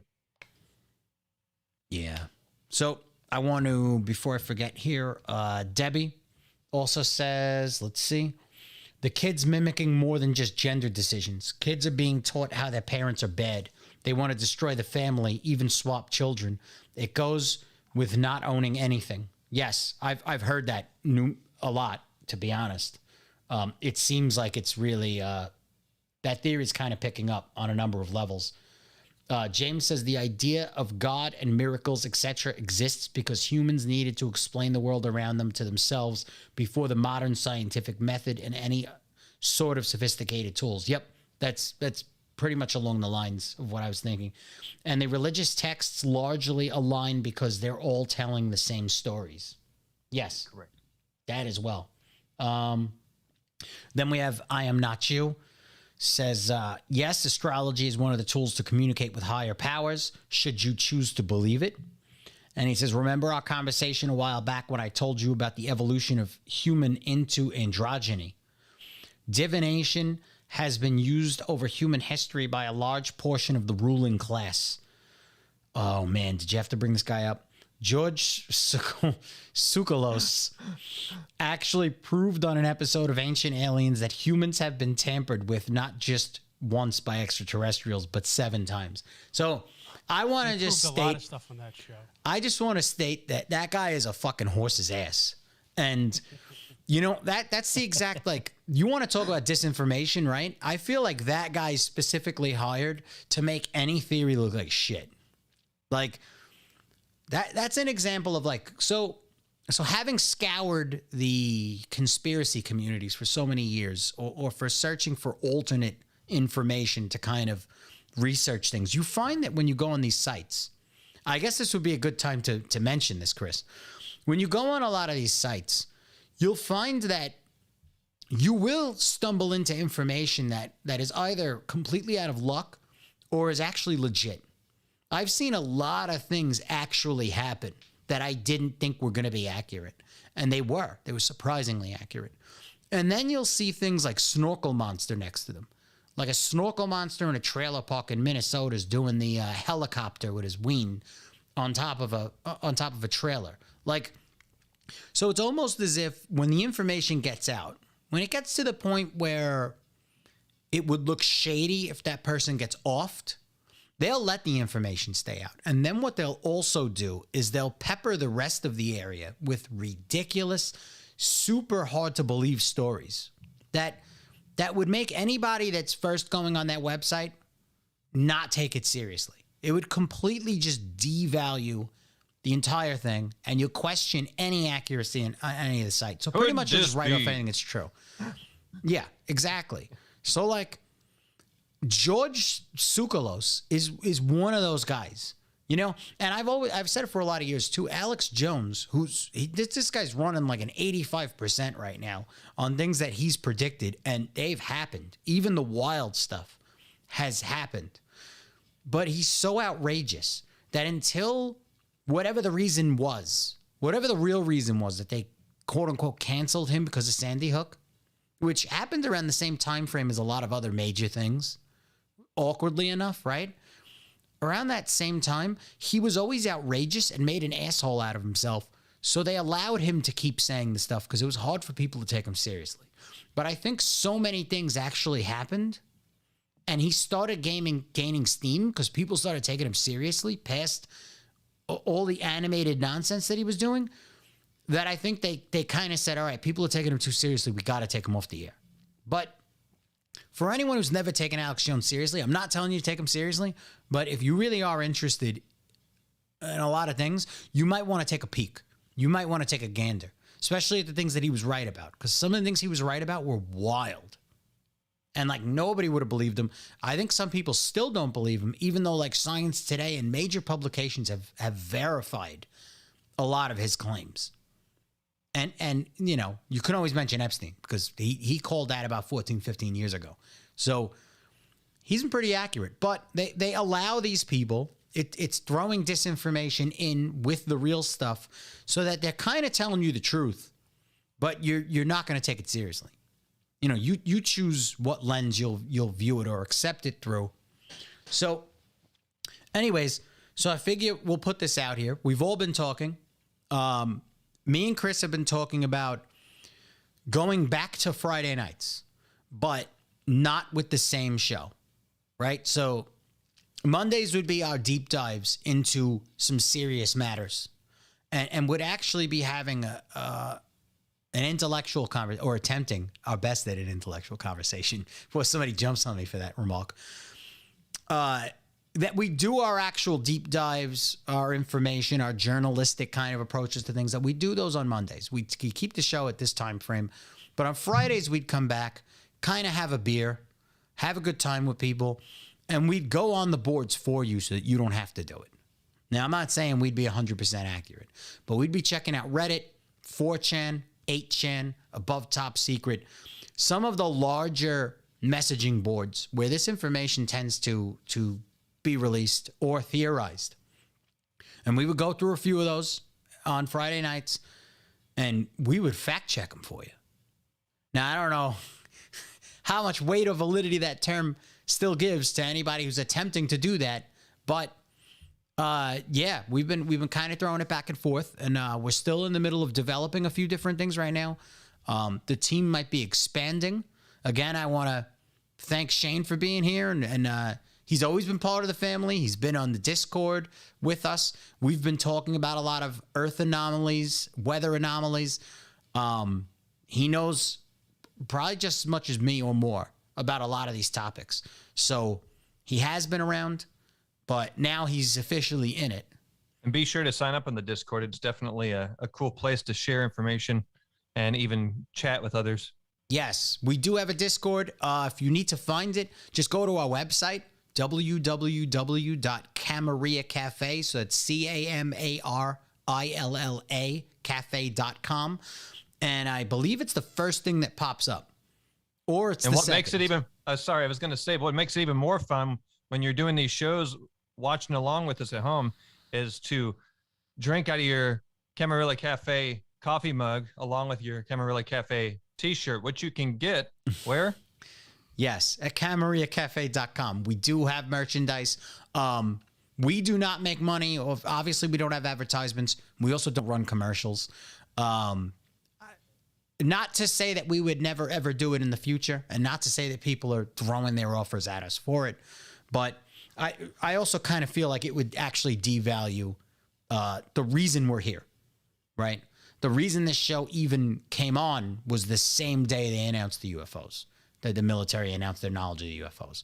And then from there, obviously the Epstein scandal upped, and all of us have been in this game for a lot of years. Me and Chris have known each other since we're children, and we've spoken about this stuff for eons. So yeah, we're here to get information out, to have conversations with people.